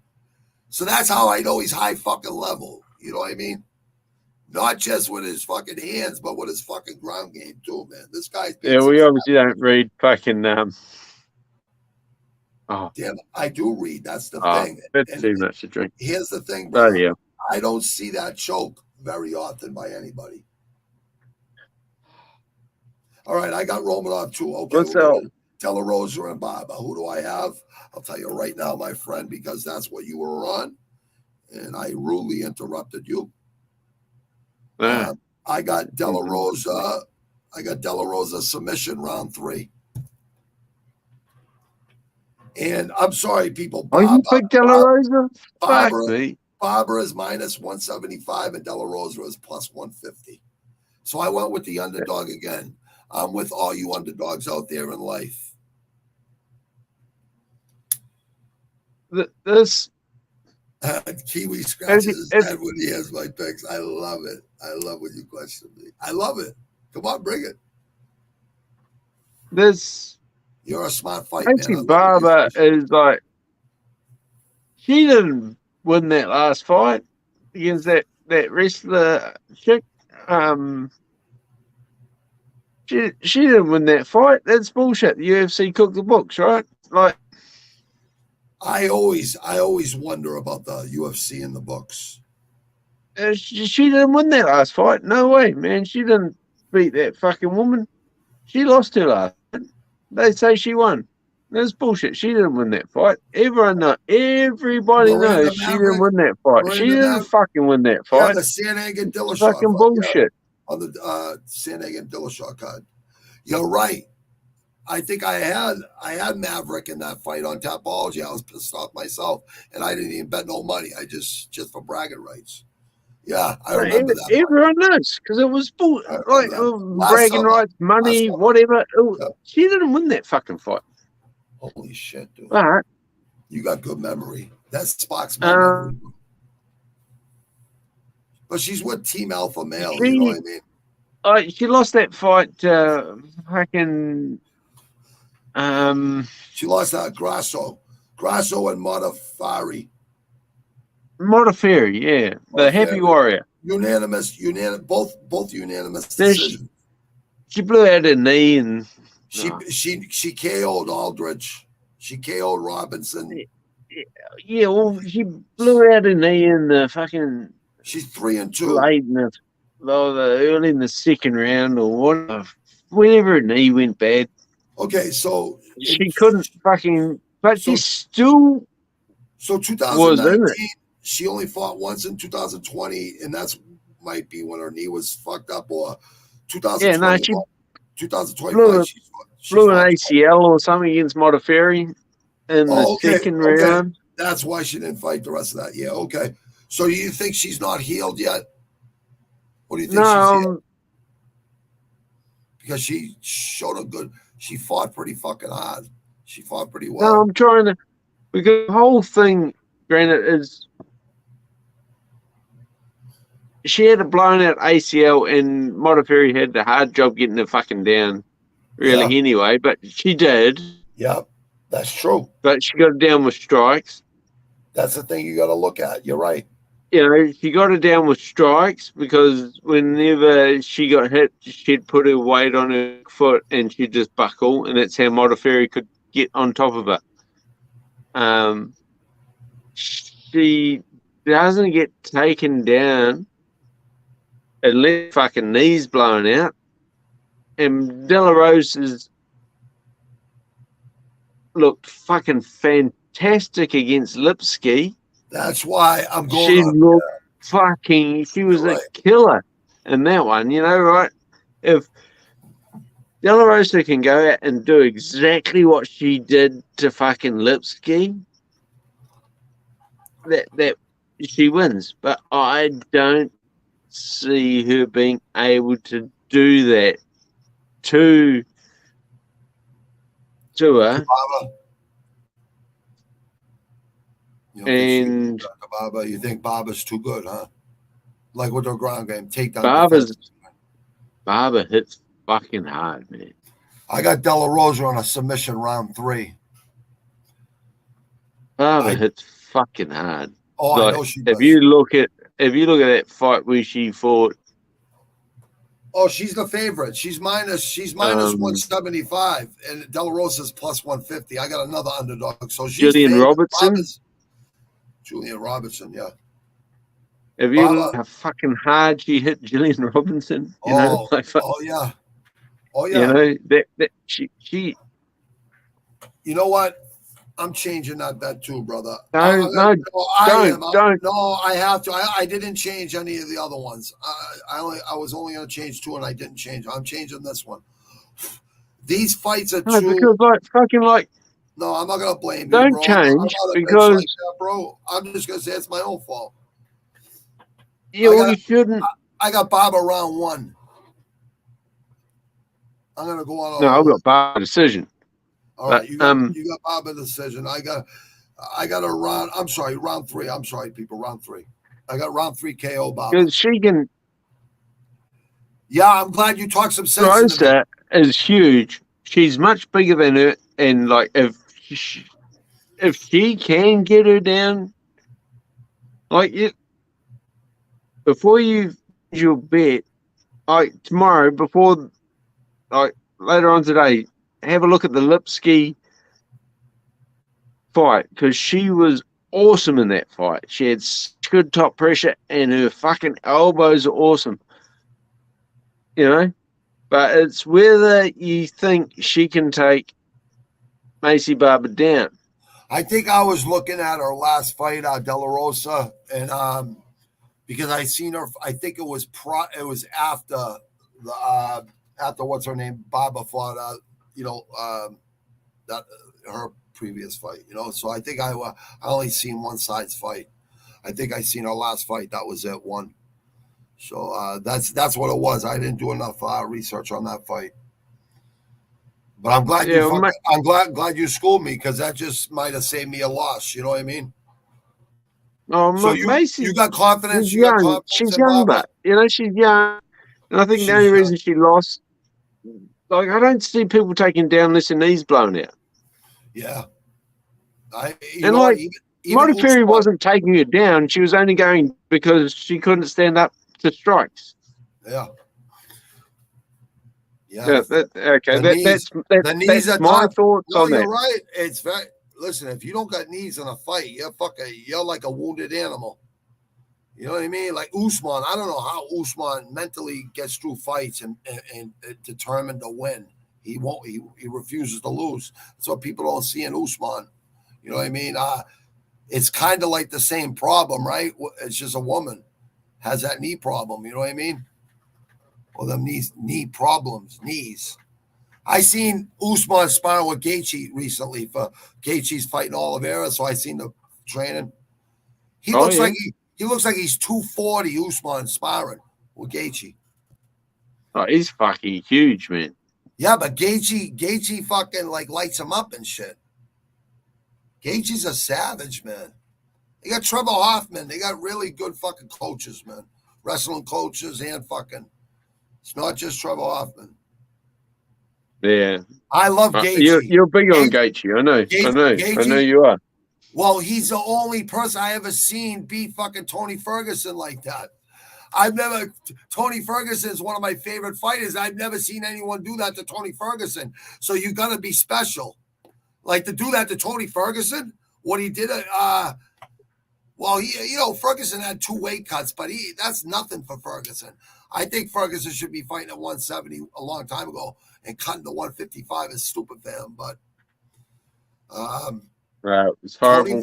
Tony Ferguson is is the reasons UFC is how big it is.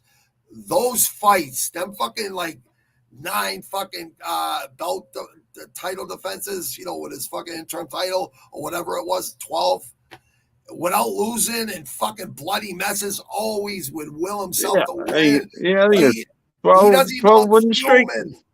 Yeah, he didn't even look human. You know what I mean? Like the guy just walks through fucking perfect technical left hooks that fucking rock fucking anyone else, put him to sleep. Overhand rights that put people to sleep. He just fucking shakes his head and keeps coming. Yep. People have no idea. It wasn't Justin Gaethje. Listen to me real quick, Kiwi. People have no idea the self-belief you could have in yourself to keep walking forward. People will give up for a lot less than that. They'll give up after a fucking jab. It wasn't Gaethje that beat Tony Ferguson, mate. What? You think Tony Ferguson beat himself with the 2 weight cuts that month? Because I did mention that at the beginning of the, before I even talked about this. No, it wasn't that.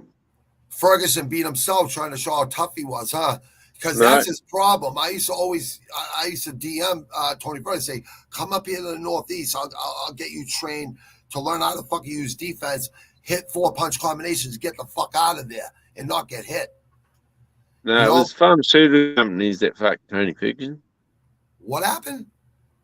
It was the pharmaceutical companies that fucked Tony Ferguson. Oh, the drugs? Yeah. The drugs? I didn't know Tony Ferguson took drugs. I had no fucking idea. I see him training 6 hours. He got put on antipsychotic medication. I heard something about that. Oh, well, I would never take antipsychotic. I stopped taking Chantix one time for cigarettes because I found out I had an antipsychotic and I stopped taking it right away. I don't take any fucking antidepressants, none of that shit. It's bad shit. You're right. Coming off that shit is like coming off all the meds I came off of. I got 4 years. It's still fucking with me emotionally. It's still an emotional roller coaster.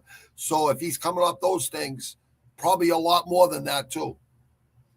If they're just saying antidepressants or whatever, antipsychotics, it's the same thing. Yeah, because he's trying to kill his wife and shit. There's painkillers in there too, because he was fighting 5 months after reconstructed surgery in his knees and kicking. You remember? Yeah. He's a savage, man. I think it was when he took that. I respect men like that. I'm sorry. I respect women like that too, but I respect men because there's more men that are like that. That's why I like Tony Ferguson. That's why I like Gaethje. That's why I like Khabib. That's why I like John Jones so much. They never tap. They'll die in there. They're the true fucking warriors, man. Michael Bisping. Dariush is another. Michael Bisping is another one. Yeah, I love Michael Bisping. I listen to his podcast. Like, I only give a couple guys their respect. I respect them all for fighting, just being fighters. I respect them all. Except for, who I don't like. I don't like what Conor McTappen did. I don't like Sean O'Malley. They all get handpicked fights. Fight me, motherfucker. Give me $100,000 and a free trip to fucking Vegas. I'll fucking knock you out in front of everybody. And you can call me a YouTuber. I'm not no YouTuber. I'm a real motherfucker. I'm not a Disney kid. Look, like fake Paul. I'm no Sean O'Malley fan, but I will defend him on this. Oh, I know. No. When you're getting paid what he gets fucking paid, why the would you fight anyone out of your pay grade? No, you know what I mean? I'm not saying nothing bad about I'm not hating on their hustle, bro. And this is the difference between Sean O'Malley and that fucking half-wit from England. What's his name? Till? Overrated Till? Paddy the Fatty. Oh, Paddy the Fatty. Who will fight fucking anyone for fucking 15 and 15. Fuckwits like this ruin the sport. No, I agree. Because they'll fight anyone for anything, and they fucking shouldn't. They should just stay in their lane, like fucking that fucking idiot fucking rat lover did. What's his name? Tell him to stay in that fucking lane, Pulse. Tell him to Kiwi. I'm sorry, I'm reading Pulse right in front of me. Kiwi, tell them to stay in their fucking lane. They shouldn't get ahead of themselves. You know what I mean? I'm sorry, people. Ask Kiwi. I just got back from a run and out of the shower. I got clothes on. Don't worry about it. See? Thank you. See? Shorts. See? Because if you fight too high on too little, you belittle the whole division. O'Malley, he didn't do that. Like, everyone moans that O'Malley's taken hand-picked and done easy fights, but fuck that, man. The cunt's only getting $15,000 a fucking fight. Yeah, but when Vera exposed him and then he says his ankle all of a sudden. Once he's on the ground, he's taking a beating. He says it's a fucking ankle. Before that, Granite. Before that, he fought some dickhead fucking Chinaman or some shit. Contender Series? Was that the Contender Series or something? No, it was in the UFC, right? Maybe 2018, something like that. He fought this dickhead. He broke his fucking leg. I think he'd broken his leg. O'Malley had broken his leg. Right? So he already had a break. And he's on the ground, and the guy was like fucking so happy. He jumps on him. O'Malley been piecing him up, and then O'Malley fucks himself up. The cunt gets on top of him, and he's trying to beat O'Malley up. He can't beat him up, but he's so happy because he's fucked O'Malley up. But all he had to do was just stand up and walk away and go, "Get up, cunt." Get up, cunt. And O'Malley would have lost because he couldn't get up. Because he can't get up. Yeah. What a fucking And the guy he got up and he raised his hands like, I've won. It's like, you are the dumbest cunt ever. You lost. Who was in that guy's Because your IQ is so fucked. All you had to do was walk over there. You gotta question the corner on that one. They're the ones that say, stand the fuck up. This is all you're gonna fucking make disengage, motherfucker. Oh my god. I gotta go back and check that fight. I won't watch O'Malley fights. That's the reason I don't remember that fight. Oh mate, that was if he's on maybe 2017. I'm praying he gets fucking slept. You know what I mean? Every time he fights. And that's the thing. I'm trying to think. I know my kids are in school. I know my kids are at school, so it wasn't that long ago. It's like in primary school, so it was a few years ago. Check this out. How long has O'Malley been fighting pro? Because I've only been watching him for about 2-3 years. I've never watched him prior to that, 2+ years ago. So I don't know where the fuck he came from. I thought he came from a Contender Series season. And I remember Snoop was there. Snoop was there with not Dillashaw, the other guy. The other guy like Dillashaw that fought Dillashaw. That had a belt before Dillashaw. They were sitting there commentating. And fucking Snoop's giving O'Malley all kinds of props. Snoop Dogg's giving O'Malley all kinds of props. O'Malley. I'm yeah, I remember. And you know what? O'Malley was fighting a good fucking fight. He was showing hot. So I don't disrespect any fighters in there. I'm sure he's a fucking nice kid. I'm a big heavyweight. He could not deal with me. If I hit him once, he goes stiff. So like he ain't hitting me either because I know what I could do. These are guys I would love to fight, but Jake Paul too. I've said it like 50 times. But you can't fight O'Malley. You can't fight O'Malley. I would love to fight. I know, but here's the thing: I actually know how to fight. Size don't mean shit. Size don't mean shit. Like it doesn't matter how big you are; it matters how you know how to fight. You know what I mean? Yeah, but when you know how to fight, it does matter. No, it does matter. You're right. If you don't, yeah, you're right. No, you're right. You're 120% accurate. It fucking does, man. Like fucking size matters heaps. You are right. You are right. When you're a heavyweight, you know how to fight. It's a dangerous weapon. Yeah, absolutely. You're just killing me, man. Like fucking, I know. I'll fight anyone, but if you fight people that are fucking that's why are fucking big and they know to fight, you're fucked. I know you're a fighter. That's why me and you do this together, because I know you fought in your life. You know fighting. Look, I got this huge fucking punch hole in my head. You know. I know. Well, I got the whole scar on my head too from fucking falling on my head because I'm a Neanderthal knucklehead. You know what I mean? Alpha male dummy. It's like a hole. No, we both got a broken nose, right? Oh yeah, no, I got my whole fucking face. You know what, Kiwi? I don't even notice it. I can't even notice it. I can't even see it. Yeah, I can't see nothing wrong with your eye. It's all fucked up though. Is it really? One kid I know for a fact, I know what happened to him. I hit him so hard with a left hook. I broke his eye socket in 5 different places and his cheekbone in 5 different places. And his parents wanted him to fucking press charges against me to pay for the surgery, the reconstructive surgery on his face. He got in my face and he's bigger than me. I hit him with a left hook. You know what I mean? He goes down and he's like at his... I had mercy on him that day. This is back in the mid-90s. You know what I mean? So this is an everyday thing in my life. He had surgery? He had to have reconstructive surgery on his face. He was a kid that came around once every 6 months to a bar we all hung at, and he would act tough after a couple drinks, and he got in my fucking face. And you know, I have that 2-foot rule thing. You know what I mean? If someone comes in my face and they start talking stupid, you know, I just get it over with right there, bang. You know, I don't want to sit there and argue with somebody, or you know what I mean. I don't talk shit. But that kid, a friend of mine that's gone way too young in his life, was working at his mother's house, at that kid's house. He was living with his mother.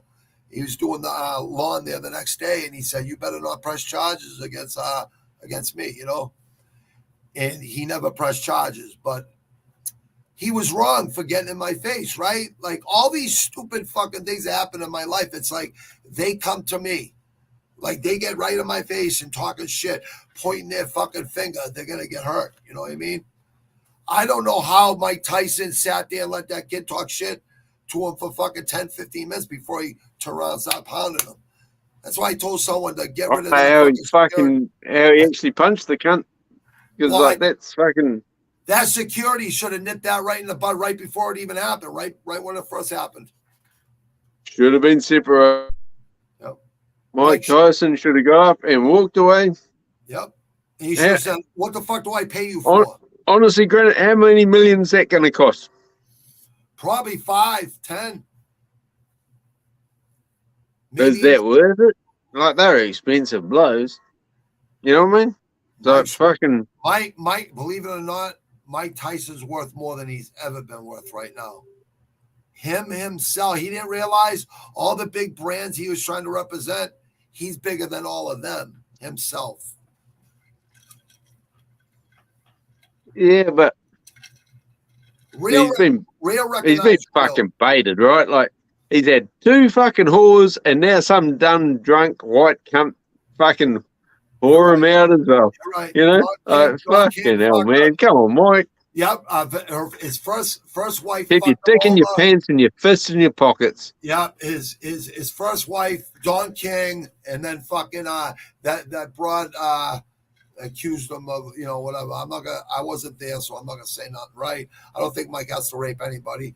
And what's it called? This fucking stupid fucking drunk idiot talking shit to I am Mike Tyson, who would rip him a new asshole. It doesn't matter if he's 55 years old. People don't realize you can fight through your 80s. I seen old guys at the gym knock out fucking 20-year-olds in the ring and really make them look foolish. So people think because people are a little older or whatever, that's why I say I'm 51. I train harder than 20 and 30-year-olds. I know I train harder than they do because I train harder than most humans train. Like I push myself to limits that just unfathomable. I question my sanity sometimes. All right. Well, speaking of no, go ahead. elderly, I'm sorry, you listen to me. Go ahead. Speaking of elderly men that we question their sanity. Yeah, I think I know. What are you thinking about Clay Guida? I don't know, bro. I love the guy. Love the guy. I say, hey, make all the money you can right now in this 2-year span that you've been fighting almost fucking 3 times a year, whatever it is, 4 times a year. If you're making that extra money for your retirement and go do a podcast somewhere, make a little money and just live off the fucking interest or whatever, be smart. I would really like to see these fighters unionized. I would really like to unionize these mixed martial artists because they spend all this money when they make it, and then they have all these mental problems after from getting punched in the face for fucking so fucking long, and they have nowhere to turn. And people don't realize. Yeah, but that'll fuck up my share price, honestly. KIWI, me and you are smarter, but at 20 years old, were me and you smarter? I don't think so. I wasn't smarter at 20 years old, even though I thought I knew it all, and I pretty much did know a lot. But I didn't know the dumbest cunt you could ever run into. I was a cowboy. I was stupid. I would just act on impulse. I fucking knew it. I wouldn't even think about it. Now I evaluate the whole situation before I even fucking act. That's called growing up and maturing in life, anyways. Bottom line. Yeah, my dad got run over when I was 20, and he wouldn't tell me who ran him over. Oh yeah, you wanted to get even, huh, motherfucker? Huh? I bet you did. You wanted to get even, huh? No, because he knew that guy would get run over. Well, the government ran him over. The government. No, someone ran over, but I knew he wouldn't tell me, and it fucking annoyed the shit out of me. He wouldn't tell me. I understand that. If someone fucked with someone I cared about, and they didn't tell me who it was, that would bother me too. Especially when I know what I'm capable of doing to them. You know what I mean? They deserve eye for an eye, right? Tooth for a tooth, right? Oh yeah, and the guy was fucking him over too, right? He ran him over, and then he was like, "Oh no, I'm not going to pay you. I'm not even going to buy you a new bike. You can have my old bike. You can have this bike." But Dad, just tell me who the fuck he is and where he is, man. Just tell me. Didn't he tell you later in life or something? Didn't you tell me that? Later in life he told you? Oh, he never told you? Okay, you tell me another story. That was something else then. No, he'd never tell me. Yeah, you were telling me about something else. That was a different story. Yeah, that must be frustrating, brother. I didn't meet my father till I was 32 years old. So I didn't have my father in my life. I grew up with a single mother. That's why, authority and shit like that. I respect, if they deserve it. I'll always be polite, until someone tries to get cute or act slick. I'll pull that card. I just can't. I don't like authority figures, I'm a rebel, brother, like you down there in Aussie. You're a rebel too. I'm a pillar of society, granted. I'm a pillar of society too, but I'm deep down inside in my heart, I'm a rebel. You know what I mean? I'm like fuck you. Like, don't ever tell me how to fucking live. Don't ever I'm free. I earn my fucking freedom. I pay for my mistakes, 100%. Yeah. Fuck that shit, bro. I got 2 awesome kids that are going to be awesome to society. One already is.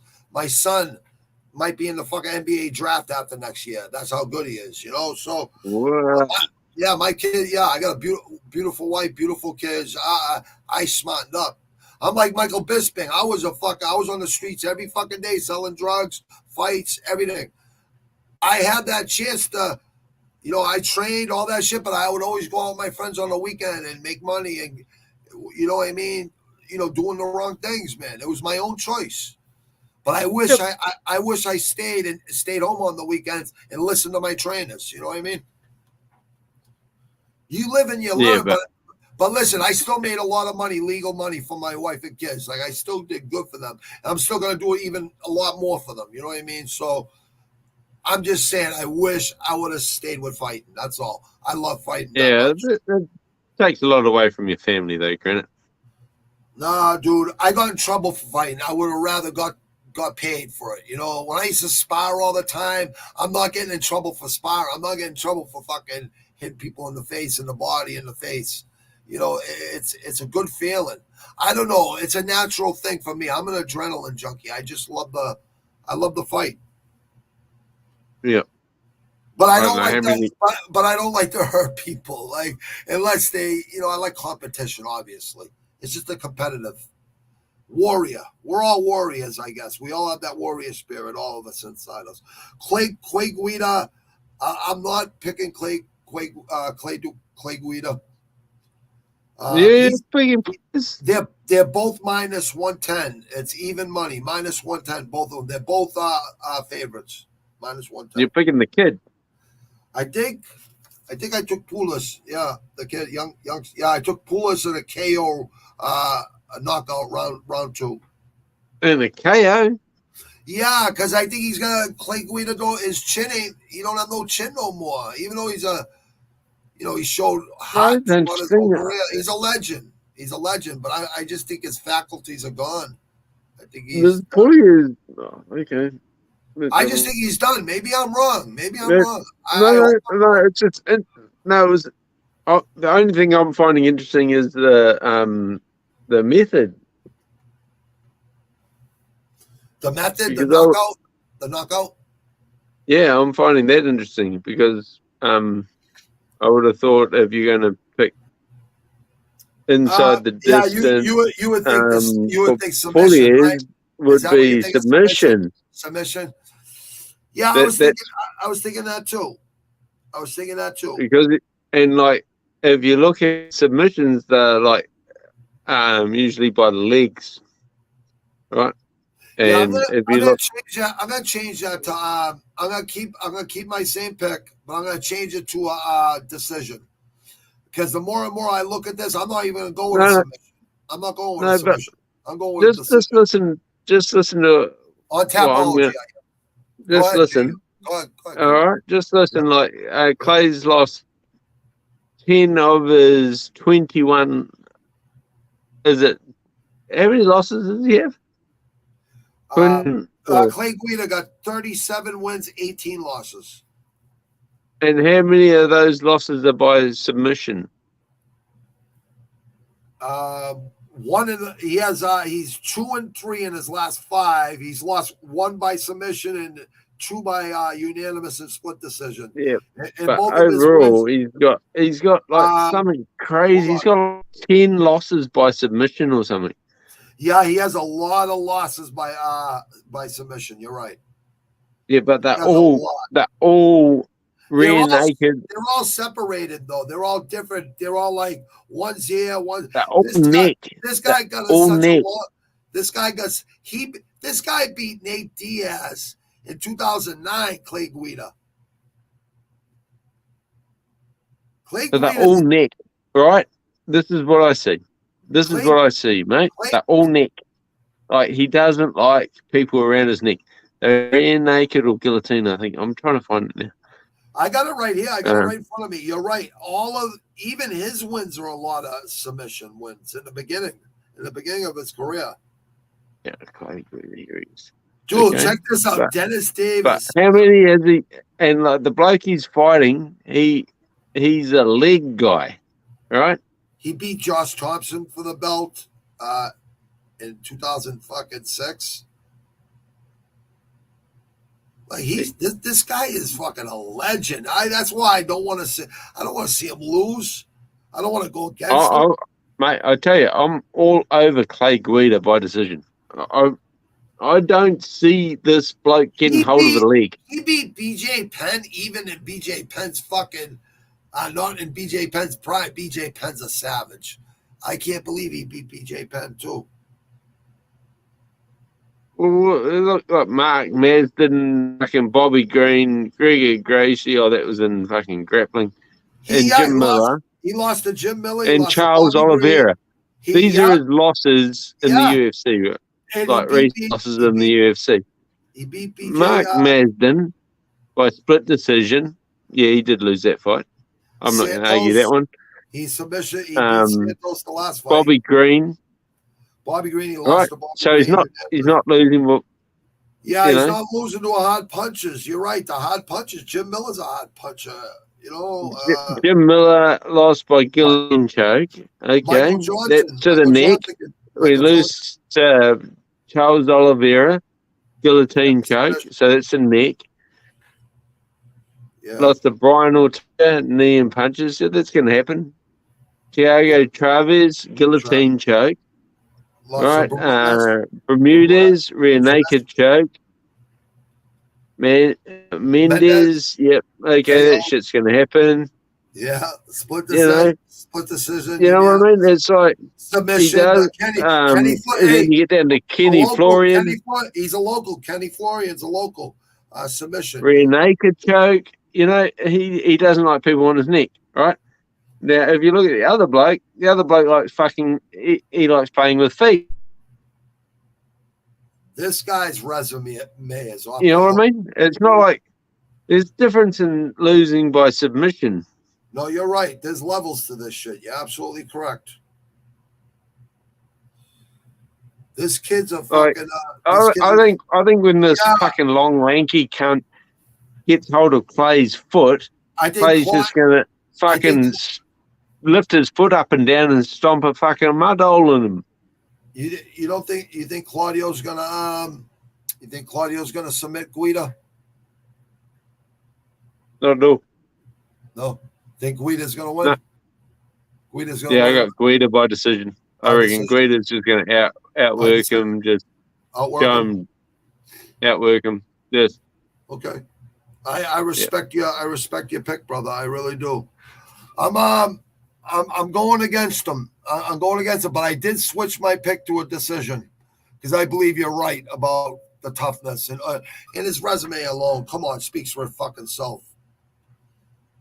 I mean, Clay Guida. I respect Clay. If you're listening, if you ever hear this, Clay Guida, I have nothing but respect for you, and that's on God. I believe. There you go. 37 and 21, and I think 10 of his losses. 37 and 18.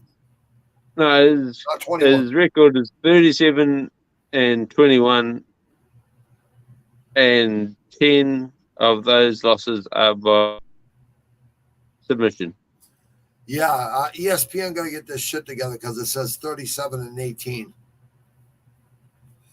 But my partner's right, Kiwi.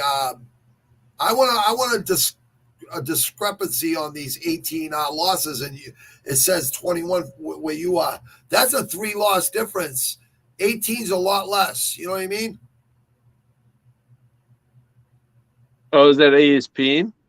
This is ESPN Plus. Okay. Oh, let's. ESPN Plus. You guys are slacking ESPN Plus. Mate, honestly, bro, that. Like, I can't even account for it on amateur or anything. Amateur? You know what I mean? Yeah, I always count amateur careers because the amateur's harder than pros. A lot of people don't understand that. No, but you know how the UFC are. Sometimes they pick and choose on whether you've had or you haven't because it's all about, they fucking cooking books and shit. But I can't even account for it like that. You know what this is, Kiwi? This is people doing journalism that don't go back into their amateur careers because they don't think it's important because these people ain't fighters. No, but this is pro career. I was saying, I can't even validate it. It's only three extra losses. So it's basically he's a 50-50 fighter. He's won more. Oh, hang on. Now take your time, bro. Oh, no, it's not showing amateur results. No, who knows? Granite, who fucking knows where they this come guy up with these is a fucking... legend. We know this guy's a legend. That's all we know. He's fought everybody. Yeah, and he doesn't get tired, and I can't wait till he's all slippery and his sweaty hair's flapping and this fucking giant of a poofter is trying to get hold of him, trying to get hold of his foot. And he's just smashing that bag's head in. We got Pules 12-2 versus Guida, the legend, 37-21. Like we're gonna go with KIWI's record because he's got more extensive record there. And we got that was the co-main event. We got the main event right now. Who do you like in this fight? Like I question this main event pick, but and not because all day, every day. Not because I'm a male chauvinist either. I always stick up for women fights. I always tell people that women sometimes step it up better than the men do.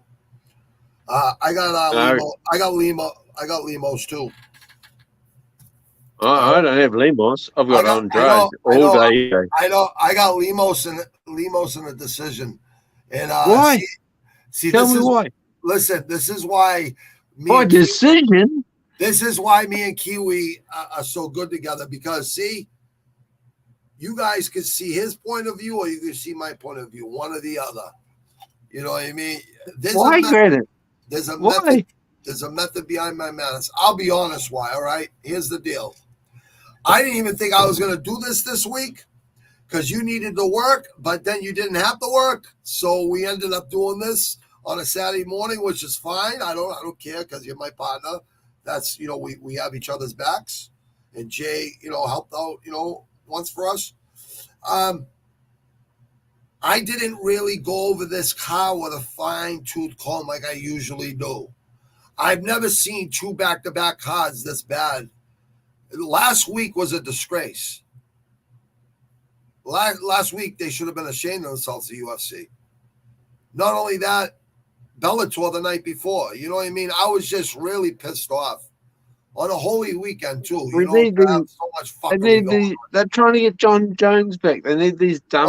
stop talking about the best mixed martial artist to ever fucking do it. He's never lost. He's like Khabib. He's never lost.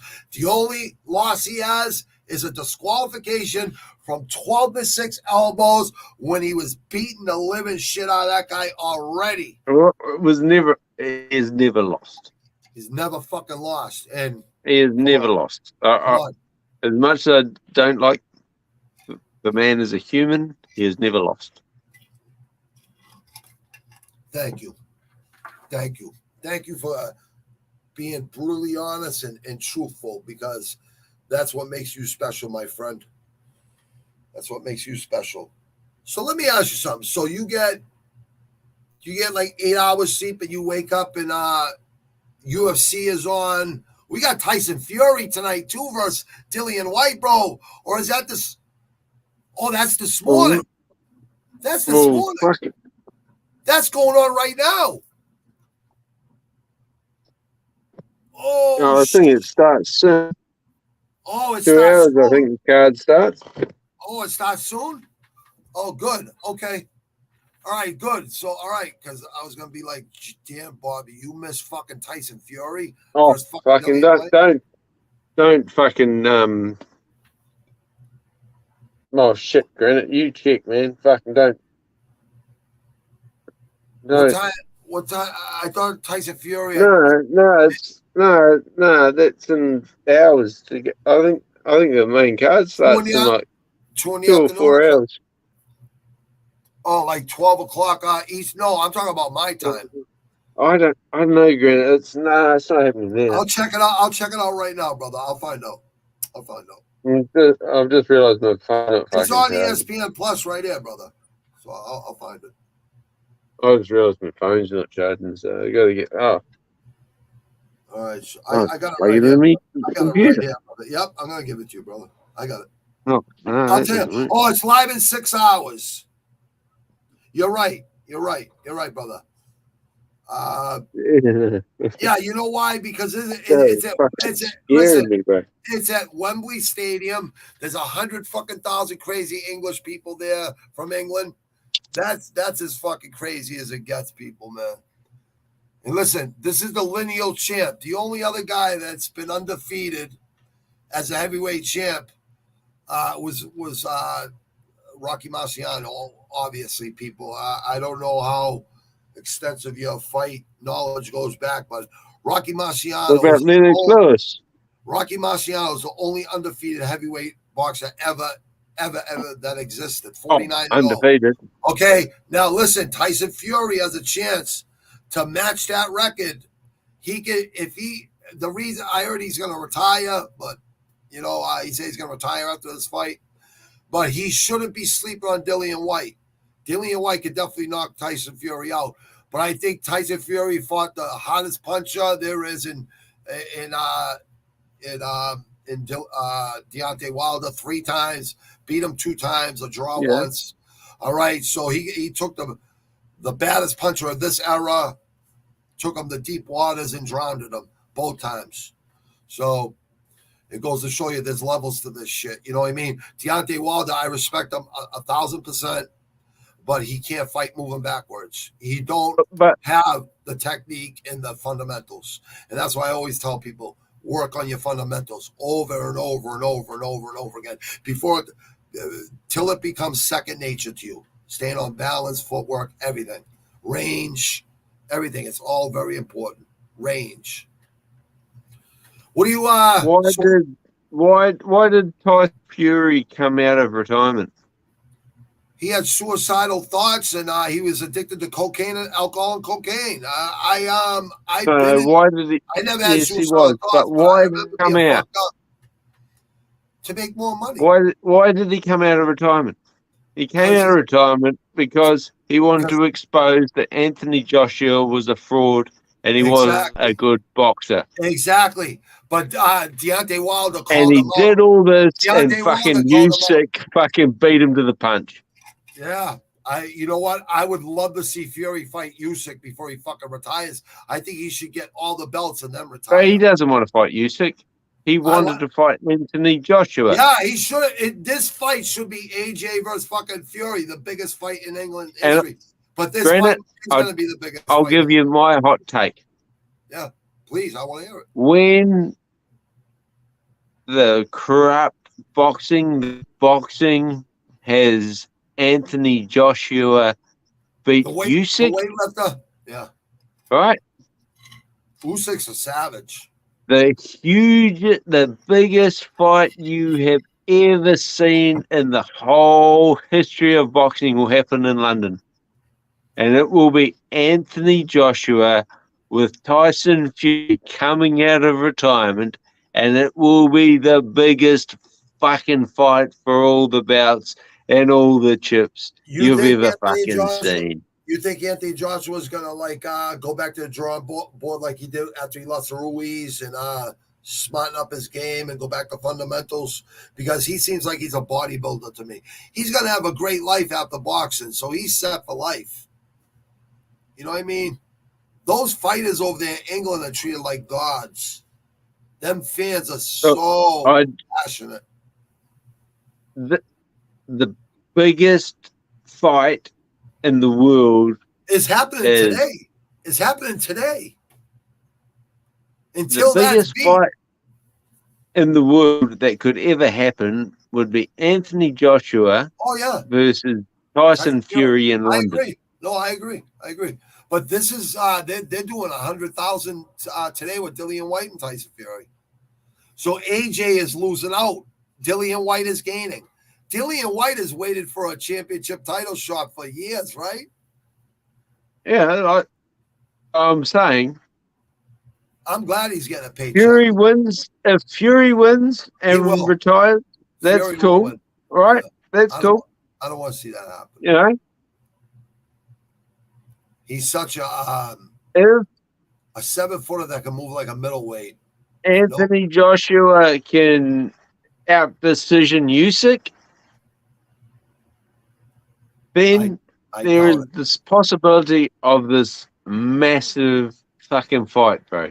Like, I think it put Floyd Mayweather into fucking like the weeds, bro. Oh, I love Mayweather as a smaller boxer. You know, in the lighter weight divisions, he's a great fucking boxer. No, but people pay to see him lose, and he never loses. Yeah, I know. He's very smart. Very smart. Very smart. Very, very smart. Not Pretty Boy Floyd. No, I'm talking about Mayweather. No, pretty boy Floyd was a bad motherfucker. That dude used to knock people out. Then when he became Money Mayweather, he would defense, make people look silly. That's why Canelo got so good when he lost to fucking Mayweather. He realized you have to have a good defense with your good offense. That's the thing. That's fucking the thing. not wrong. You need to move your head. You need to fucking. Hey, you're not wrong. I know I'm not wrong. I would never speak on something unless I know. You're not wrong. You know, didn't work for Conor though, did it? No, Conor bit off more than he can chew so many times. No, but he didn't learn anything from it. The only thing he learned was look at who I got up. Be a businessman. Look at who I got up there. Like I was telling people last week, there's only one Muhammad Ali right there. There's Muhammad Ali up there, and there's Marvin Hagler. Those guys are the GOATs of their divisions. Not only what they did in the ring, but outside the ring. They had balls the size of fucking rhinoceroses. Oh yeah, well, I'm a little bit younger than you, eh? No, I love a lot of other fighters too. Don't get me wrong. I like in my next studio a year or two from now, where I go to live for the rest of my life, I'll have some UFC, my UFC favorites up on my backdrop too. This is just a temporary studio for 3-4 years. That's all. No, we'll just get your green happening, and we can just change it in there anyway. Right, yeah, I got it right here. We'll change it up. Once we get the green screens in symbiotic fucking harmony, we can just change them out every week. We'll do that this week sometime. We'll come on, me and you, just not live. We'll just talk, meet like we're doing right now, but not live. We're still live. We'll fix our green screens. We'll put them in, like you said. We'll get everything balanced out perfectly, and then we'll come out with an intro and an outro. I got plenty of music, copyright free, because I made it myself. I have 2 worldwide albums. It's better than average, better than most of the rap that you hear today. At least it's real, and very underrated too. But no, I got all kinds of shit. We'll do the green screens next week. We'll get in sync with those during the week, and we'll get this thing going a lot better than we've been doing really good. We might as well keep evolving every week. Like I said, that's what we do, and that's what we'll do. You know what I mean? Yeah, but you can take a photo of you not sitting there, right? Yeah. And then you can put that on your green screen, and that'll be there anyway. Yeah. And then you can change your photos out. Yeah. What's funny is, like, when I finish the videos, when I share this, and it's already on YouTube and all the other Twitter and Facebook, live.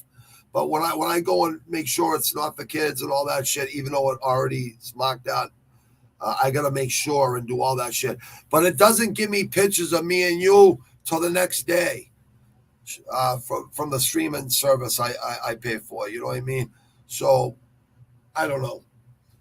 But we can have 10 people on here. Like, we can have up to 10 people on here. We can have guests anytime. Jay's welcome any fucking time. He knows that. And we got some great fights coming up today. We got Bellator, we got boxing, we got UFC. We just went down the whole card. We got another Bellator, really good card. Cyborg in the main event, right? We got 2 women main events for UFC and Bellator today. That's strange. And then we got the baddest man on the planet, Tyson Fury versus Dillian White. in boxing, people. Yeah. That's a good day of fighting. Well, so we've got Liz Carmouche versus fucking Velasquez.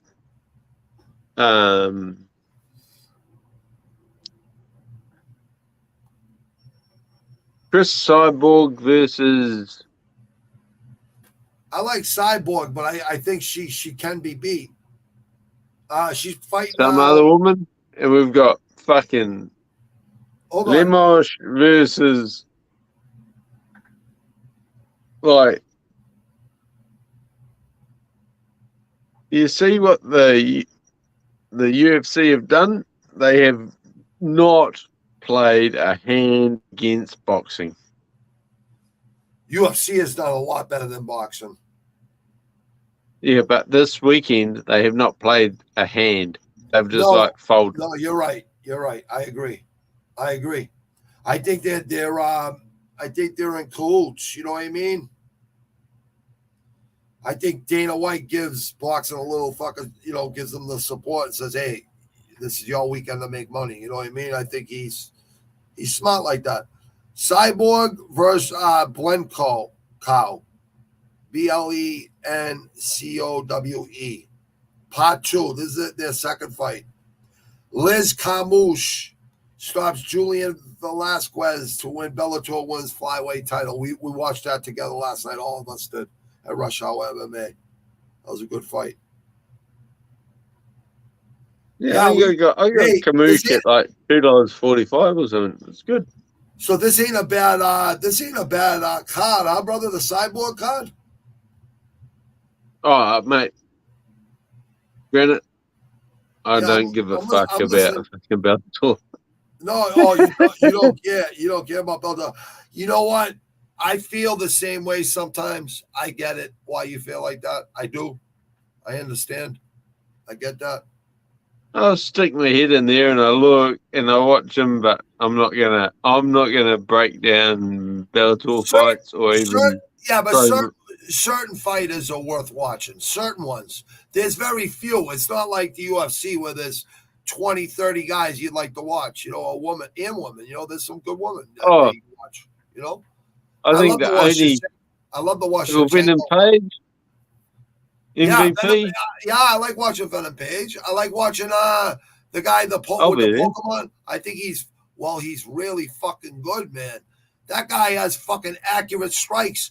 That's from Taekwondo. That's from doing like the higher levels of Taekwondo where you're jumping and doing flips and kicks.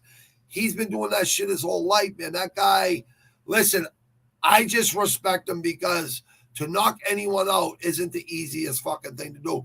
If you're a big guy like me and that power know how to use it, yeah, it's easier than fucking most people. But for that guy at his size and fighting guys at his size and kind of makes people look silly. He just avoids contact and then destroys you with one fucking shot. Like, he's very accurate. He sets you up. Like, he's downloading data quicker than most fighters. You got to give the guy.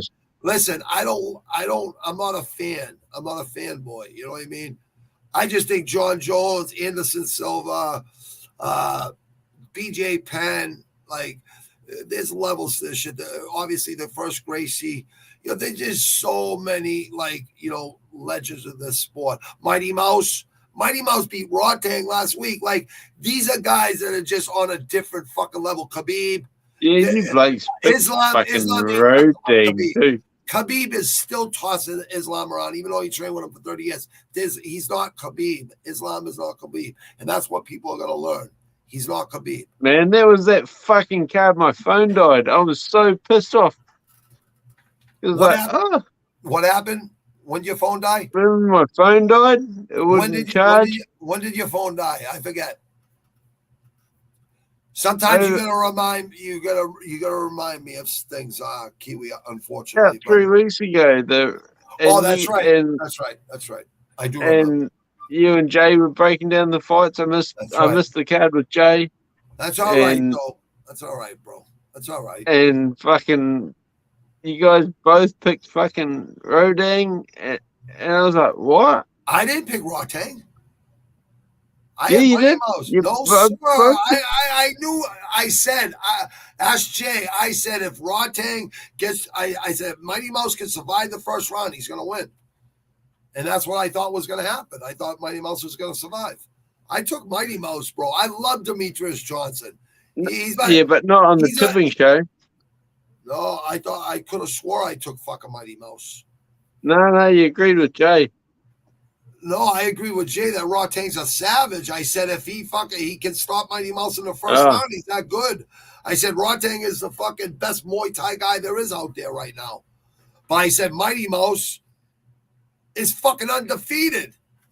He's beaten fucking all the best fucking guys at 130. If it wasn't for Mighty Mouse, they would never have that division. He is defeated. They would never have that division. Yeah, but he lost to Henry Cejudo. Yeah, but he beat Henry Cejudo twice before that, though. Once. He beat Henry. All right. And did he beat him twice before that? I thought it was only once. I thought he beat him twice, but it doesn't matter. He did beat him before, and then you're right. Cejudo beat him. But that one loss, and then he had another loss in a different organization with mixed rules, right? I'm pretty sure. I'm not sure. But Mighty Mouse is a special fucking fighter. There's not many that, like BJ Penn in his prime, people don't realize. Like he was fighting fucking heavyweight, middleweight, fucking, to lose that weight and still be that elite is fucking incredible. It's mind-blowing, and people have no clue. You know, these are the true legends of the sport, man. The true legends. Cain Velasquez in his prime, he was a scary motherfucker too.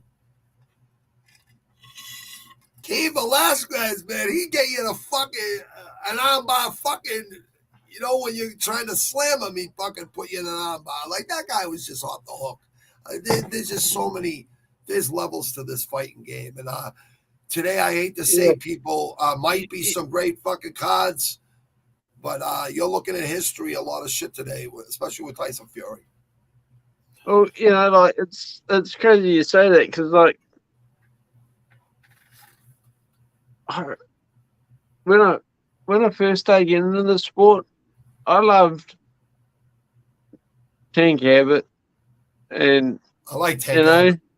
I respect Tank Abbott a lot. I just I know he didn't have a very good record, but. No, but he fought everybody. You know what I mean? He's like hard. He had hard. He fought. I just love Tank Abbott was my dude, man.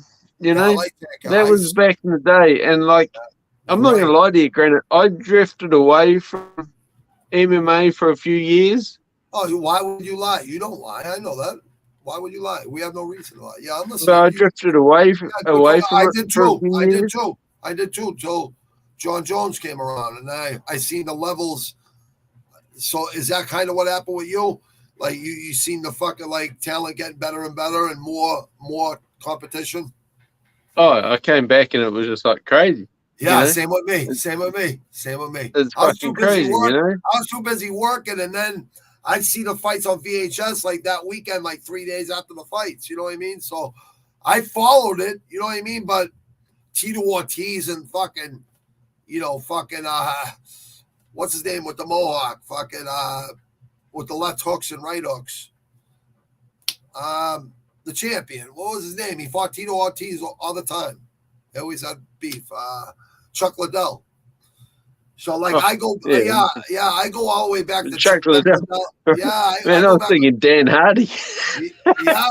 I watched Dan Hardy too. What the fuck? What are you talking about? The mohawk. I watched Dan Hardy. I watched them all. I watched all those fights. Like I'd get someone would tape it for me and shit, and I'd get it if they were watching it. Very few people. Yeah, or just. You know, I don't have a lot of friends that were into mixed martial arts, except for me and maybe about 5 friends. You know, I'd have to call my nerd friends. That's what we call them back in the days, people. I'd call my nerd friends. Hey, can you tape that for me? You know, a younger guy.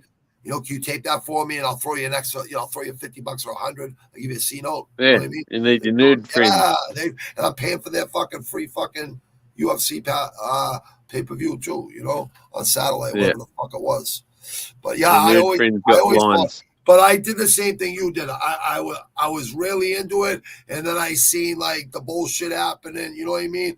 And I was too busy working. You know what I mean? I was too busy with my kids and my wife and life. You know what I mean? Oh. But then I come back in John Jones. I see all this talent.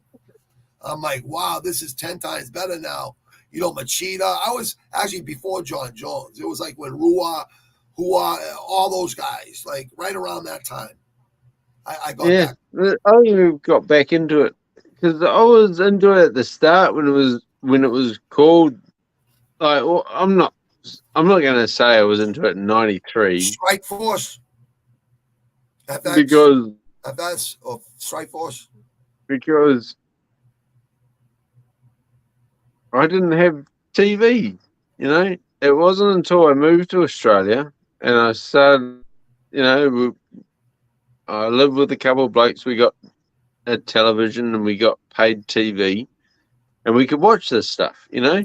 Yeah. New Zealand. You know what I mean? You didn't have a lot of coverage there in New Zealand, huh? There's not a lot of coverage on American or. Well, maybe there was coverage, but I didn't have coverage then. Yeah. And there's no streaming or fucking links or anything like that.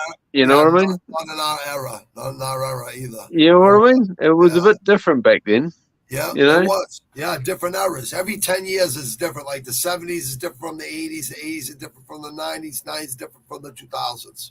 A lot different. I remember my dad telling me, because he knew I love boxing, you know. He knew I loved it, like fucking I loved it. And he said, boy, they're showing this fight later on tonight. I'm going to bed. Your mum's going to bed. Just don't make any noise, and you can watch it. Oh, nice. So I was about 11, 12, and it was because he knew, because I had this huge crush on Frank Bruno, you know.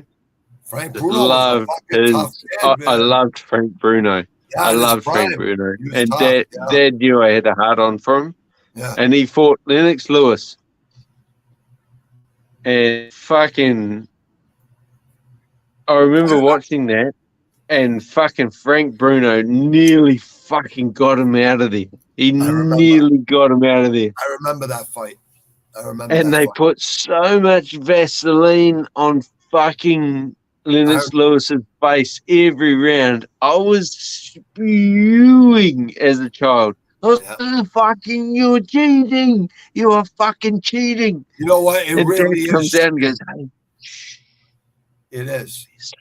It is. You're supposed to be asleep. Yeah, but you're right. It is cheating. It is. It slides off their fucking face. If they turn their head with their punches, if they're trained fighters and they know how to turn their heads with the punches, go with the punches, you know, that Vaseline's just going to make that punch a lot less effective. Do you remember that fight? Do you remember how much Vaseline he had on his face? Dude, you can see it, especially in a black American person or a black English person. You can see the Vaseline better on a darker person, complexion person. You can see it. Like on a Caucasian like me and you don't see it as much. It blends in a little bit. You know what I mean? If you keep rubbing it, you know what I mean? It blends in. Dude, I heard stories. Oh, no, I heard stories. On Lewis. I heard stories of people going out there baby oil on, submission artists, that they were going to fight submission artists, jiu-jitsu guys. The guys that didn't know jiu-jitsu would fucking put all fucking, butter all over them, Crisco oil, so those guys couldn't fucking lock them up. There's all kinds of people cheat, especially boxing has been corrupt since the beginning of fucking time. And that's a long I think Dominic Cruz has had butter on him. I think Dominic Cruz was one of the best at his weight divisions. He's definitely a legend. His footwork is superior to other fighters. I think he's admitted that. Admitted to it doesn't matter. He's got they all pillow hands or not. But I think he's admitted putting butter on himself. Yeah, they all cheated anything for a little advantage, just one little advantage. They all trained so hard. They're like, How can I give myself that one little extra advantage? Now, it's because the fucking pricing system's fucked. Myself, I can honestly say I never did roids like to get big. None of that shit. I did a shot like 2 times, and that only lasts you a week. It's like you have to do 12 weeks of it. So I did it twice, like a long time ago. But I believe if I was getting paid a lot of money to fight, I don't know if I would be a clean fighter or a dirty fighter, because the injuries you go through just through fucking training alone, wrestling motherfuckers every day, animals, fucking sparring with savages every day. You are sore. You don't want to be fucking taking pain pills and shit.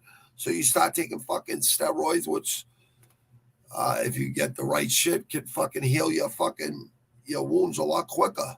You heal up. The healing process is speeded up 1,000 times, and your testosterone just goes through the roof. So you have all kinds of energy to train harder, which is really cheating. You know what I mean? Unless you let the other fucking fighter do the same thing.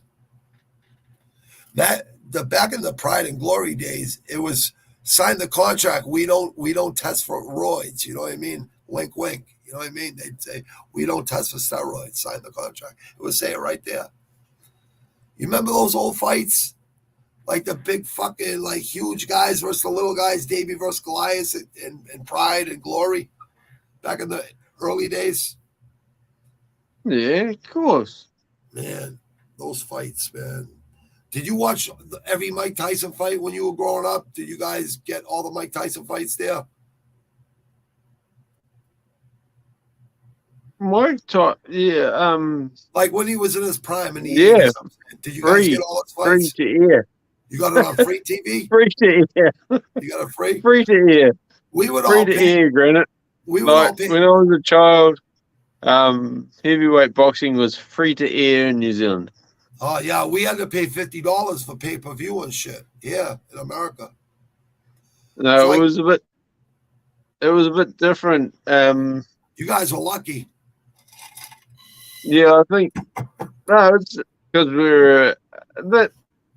Well, if Francis Ngannou was watching Mike Tyson for free, you know what I mean? So you guys all got it for free. Oh, Africa watches the UFC for free, right? I was going to say, you guys pay less for prescriptions. America, we pay more for prescriptions in America than any other country. Yeah. You guys get it all cheap. I pay the $55 for a pay-per-view. Yeah, that ain't bad. That's not. That's right, fair. I watch it by myself. Yeah, that's fair. Because I don't want to be you don't want to miss bothered chasing a link. Yeah, I get it. I'll post a link. So people that want to yeah, I know what you know. Yep, I know what you mean. I'll try and help people out that don't want to do it, but I pay for it always because I don't want to be bothered chasing it. Well, you know what? To be honest with you, it cost me $80, and if I can save $80, to be honest with you, I haven't paid for one in fucking. I only missed one in the past. I was paying for them all the time, and you guys told me not to pay for them. What are you doing? I've never told you that. I've never told you that. All right, you might not have told me, but a lot of people in there told me. I tell you. If you want advice, I say pay for it. They all told me not to, so people told me not to. Who? I'm not putting their names out there. Those boys. Yeah. Yeah, but I honestly should pay for them. I'm going to start paying for them. That's my thoughts. No, I'm going to stop paying for them. I was paying for them, and people told me to stop, so I stopped, and I got them. So, fuck it, I'll just pay for them again. It's not a big deal. Look. When I got into the sport, I couldn't afford to pay for it. Yeah. But I worked in my job for so many years, and I got to a position where I have enough money that I can afford to pay for it. Yeah. Right? You're better off paying for it. You know what I mean? Yeah, it's not going to break my bank. So I can give back. Yeah. I can give back. Yeah. So I don't think that the piracy of it was negative because now they've gained a person. You know what I mean? Yeah, I always paid for them too. You know what I mean? I always paid for them too. I paid for enough where the few I got for free, it don't even matter. They already got their money from me. You know what I mean? So I'm not worried about paying for a pay-per-view. It's not going to kill me. You know what I mean?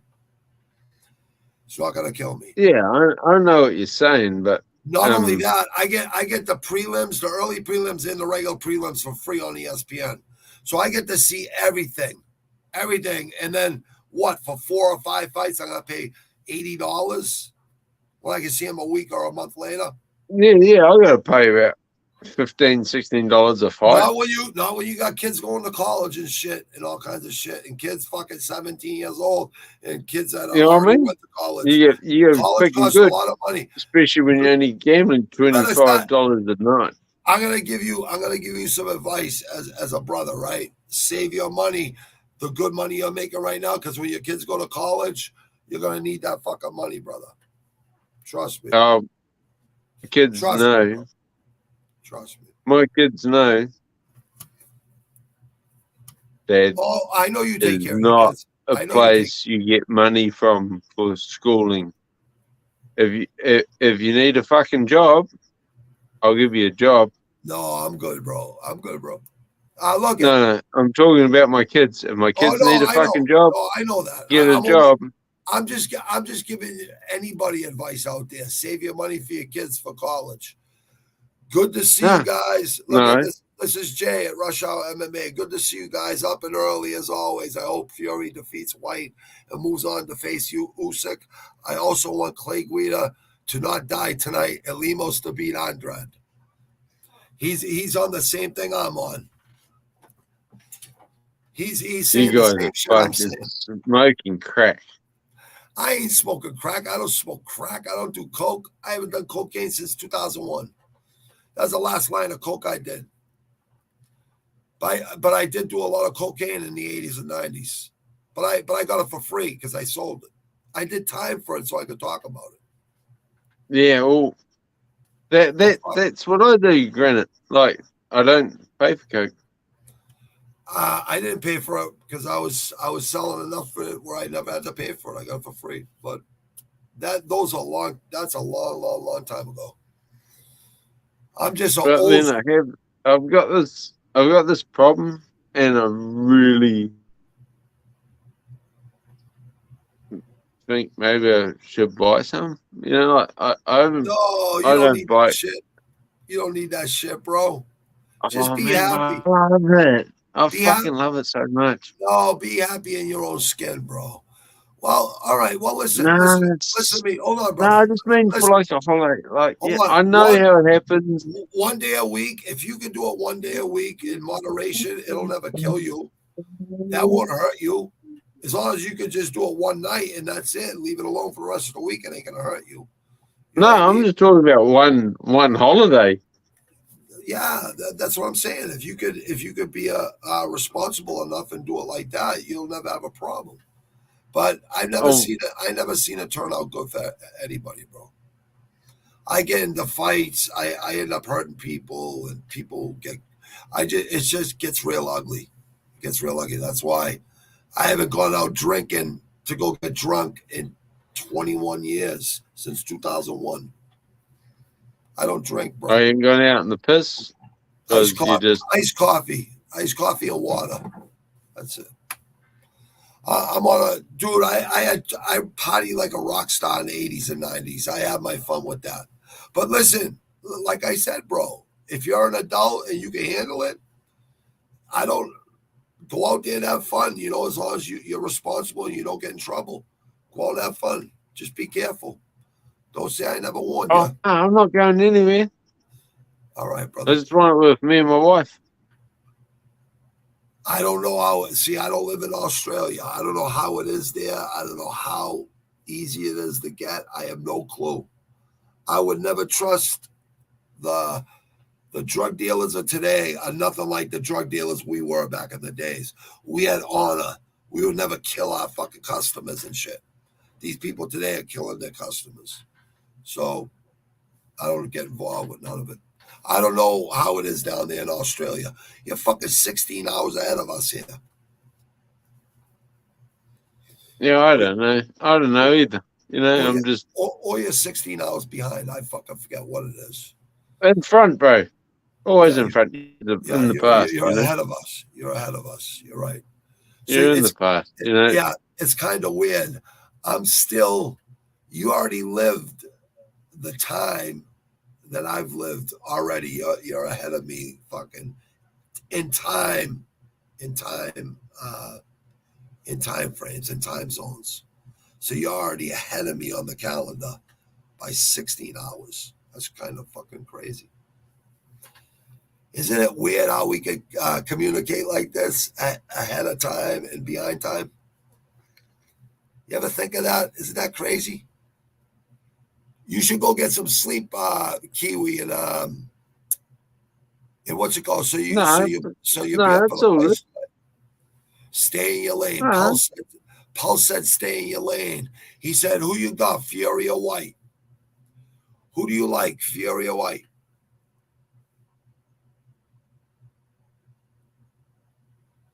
Who are you talking to? The war? You, Kiwi. Kiwi, Pulse is asking. Pulse is asking you, who do you got, Fury or White?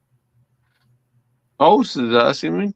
Yeah, Pulse is asking you, who do you like, Fury or White? Well, he knows. He knows anyway. He knows already? Yeah. Okay. All right, listen. He knows. Come on. That's not a fucking smart question. Kiwi. So, but this. Kiwi. Last week. Pulse is a man that backed the shit out of fucking the ground bomber, and we argued over this, and he thought I was a fucking idiot, and I knew he was an idiot, but we argued for hours over it. And now he's asking me whether I think Dylan White is better than the brown bomber. Oh, shit. How the fuck did you know what I mean? This isn't fucking a simple fucking question. This is a stupid question. Of course. Of fucking course. Deacon MMA is in here too. Kiwis. You know what I mean? Of course. I don't know what you mean. Of course. How the fuck is Dylan White better than the bomber? He's not fighting the bomber. I love fucking this man so much. He's fighting the Gypsy King, Tyson Fury. Who is the king? But that's why I love Pulse Reloaded, man. Pulse is cool, man. Pulse is... I never seen Pulse talk about the bronze bomb. I never knew he was a Deontay Wilder fan. I never knew he was against... I never knew he fucking... Pulse, I never thought he was going to be Fury. Like, when I was saying to Pulse, who the fuck is...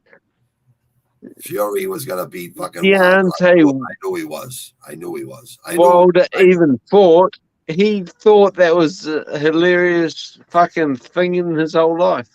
Oh my God! Well, he learned a lesson. He learned three times a lady, because he beat him up 3 times. He taught him he gave him a boxer lesson. He gave Wilder a boxer lesson. And listen, let's not take nothing away from Wilder. Wilder went to the Olympics with less than 10 amateur fights and won a bronze medal. No one's ever done that. And he fought for his daughter. He has 39 KOs out of 40 fights, and 43 fights now. He's lost fucking like the last 3 to the same guy. Did I not say that in the first breath? 1 draw and 2 losses to Fury. So that's his only 3. 2 losses is to one guy, the best in the division. I think I said that in my first breath, wasn't it? I don't know. I forget actually. I didn't know. I didn't even. I never. When I said. It's just it's a heavyweight championship. I don't think Dylan White is the bronze bomber. No, you know, he don't hit as high as the bronze bomber. You know what I mean? I don't think he's. But he can. He's a better boxer. He's a better boxer. it's heavyweight boxing, right? Anything can, like fucking Lennox Lewis, fucking Rahman. You're right. You're absolutely right. It can happen. Boxing. You're right. Heavyweight boxing, anyone can knock anyone out. You're right. You remember that? You are right. You are right. Lennox Lewis. I remember. You remember that one? I remember someone dropped Lennox Lewis. It was almost like a Buster Douglas fucking versus. Rahman. What was his name? Begins with a. You're right. It begins with a. Rakim. Rakim Rahman. Rakim. No, I forget his name. I know his name. He beat Lennox Lewis, and then Lennox Lewis came back. Rahman, right? Rahman, right? He beat Lennox Lewis, and then Lennox Lewis came back and gave him a beat and took his belt back. But do you remember that fight? Yeah, I do remember. You remember it? I go back way back in boxing, brother. I go way back in boxing. I know Jack Dempsey fights. Are you guys on this? Johnson fights. Yeah. I go way back in boxing. Way back in boxing. Lewis was done good, and then he goes, Rahman fucking put it here. And Rahman just like George Foreman. Hey, what about George Foreman? George Foreman. George Foreman beat Michael Mora at 49 years old. 49 years old. George Foreman beat Michael Mora. A prime Michael Mora. Age don't mean shit, people. It's all mind. It's all in the mind. But you have to be in physical condition. You have to train hard. You have to train hard. You have to be ready. Physically, but most of all mentally. It's a mental game. Tyson Fury is 10 times mentally stronger than Dillian White. I'll take Tyson Fury. I would say the over. I think the under and over is 9.5 odds. 9.5 rounds. It could have changed by now. That's the last thing I seen Teddy Atlas, guy Robin from Boston. What the over under? What's the favorite in this? Do you know, Granite? Yeah, it's like Fury's was plus 600. I mean minus 600, and Dillian White was to win within 6 or 9.5 is the over and under, and Dillian White is plus 400 or plus 600. I forget. If I bet money, I would put a little money on Dillian White to cover your Tyson Fury bet if you're gonna bet on Tyson Fury, just in case Dillian White pulls up an upset. No, I can't bet on Tyson Fury. There's no money in it. Yeah, I wouldn't bet if I don't bet. So yeah, I would never bet that amount of money. I think Tyson Fury is almost. I really bet on boxing. Yeah, well, there's levels to boxing. Like people think, like all these like so-called boxing fans, Crawford is gonna give Spence a boxing lesson. So that's easy money. And like I said, Tyson Fury with Wilder, that was easy money, Tyson Fury. Easy money. Certain fights, you just know. If you know fighting, you know. It's easy money. But there's always that upset, like you say. You're right. There's always that upset. In heavyweight boxing, anything can happen. Yeah, well, I'm not betting. Anything can happen in mixed martial arts. A spinning fucking wheel kick. You know what I mean? A head kick. A flying knee. Oh, yeah. That's why I bet martial arts. Yeah. Yeah. And it's more crooked. There's four levels. Because boxing is more judge. It's more. There's 4 levels to judge based. I don't bet it. Hold on. Judges suck in mixed martial arts too. Vegas judges are Vegas judges. It doesn't matter. Boxing or mixed martial arts. It's the same fucking fuckery. They're all paid off. They suck. Yeah, but you gotta find your right ones to bet on, mate. They suck. The judges in Vegas suck. We all know. Vegas judges are fucking suspect. We all know it. Just like England judges, just like Irish judges. Like, they're all, every fucking country, they're all crooked. They can change the outcome of a fighter's fucking fight fucking career just by fucking being a fucking asshole. All right, KIWI, I'm gonna wrap this up, my friend. We've been on for almost 3 hours. We've been on for 3 hours and 4 minutes. All right. I'm gonna wrap this up. Let's wind it up. Brother, I love you. Peace to you down there in Australia. Peace to you and your family and your wife and kids. Much love. One love, brother. We're all connected, and I'll see you later in rush hour during the Fury Wilder fight, and then I should probably get some sleep. Yeah, go get some sleep, my friend. Go get some. Go get that power nap, and I'll see you later on tonight. I'm gonna end this broadcast right now. Deacon, Rush Hour, Jay, Deacon, Pulse, Just My 2 Cents, Mikey Myers, Maki Rizzo, all the people that joined in and out tonight, and the 3 people that are still left. God bless you. Get some sleep, KIWI. Deacon said to you, KIWI, Deacon said, go get some sleep so you can be ready for later. And we'll all see each other. Yeah. We'll all see each other in the animal room later, the special ops room, and in Discord. KIWI, my friend, have a blessed night. Have a good night's rest, and I'll see you later on tonight at Rush Hour. Thanks, Grant, man. I really appreciate it. Thank you. I appreciate it, bro. You're a fucking hell of a cause. I couldn't do it without you, brother. Thank you very much. Have a good night, my friend. All right, people, there you go. There's our picks for fight night, UFC live, and Tyson Fury and Dillian White and Bellator. Everyone have a great day. I'll see you guys later. Deacon, my friend. Later, my friend. Later, everyone that joined us tonight. We all appreciate you. Me and KIWI appreciate you all. Thank you very much. Come over to Rush Hour MMA tonight, people, and enjoy the fights with us. I think Rush Hour MMA goes on for the Tyson Fury Dillian White card. I'm going to go over there and check it out with them. I'm not, like I said, my passion is podcasting, and I'm not doing commentating any fights because I've been in enough fights in my life, and I don't need to do that. That's my friend Jay's niche. I do my own thing. I do podcasting, and I got a lot of interviews and brutally honest talks coming up this whole summer. So my schedule is full for that stuff. But I might call into Jay just to support, like I always support my friends. You know what I mean? All right, people, take it easy. People, have a blessed day and a blessed weekend. People, enjoy your weekends.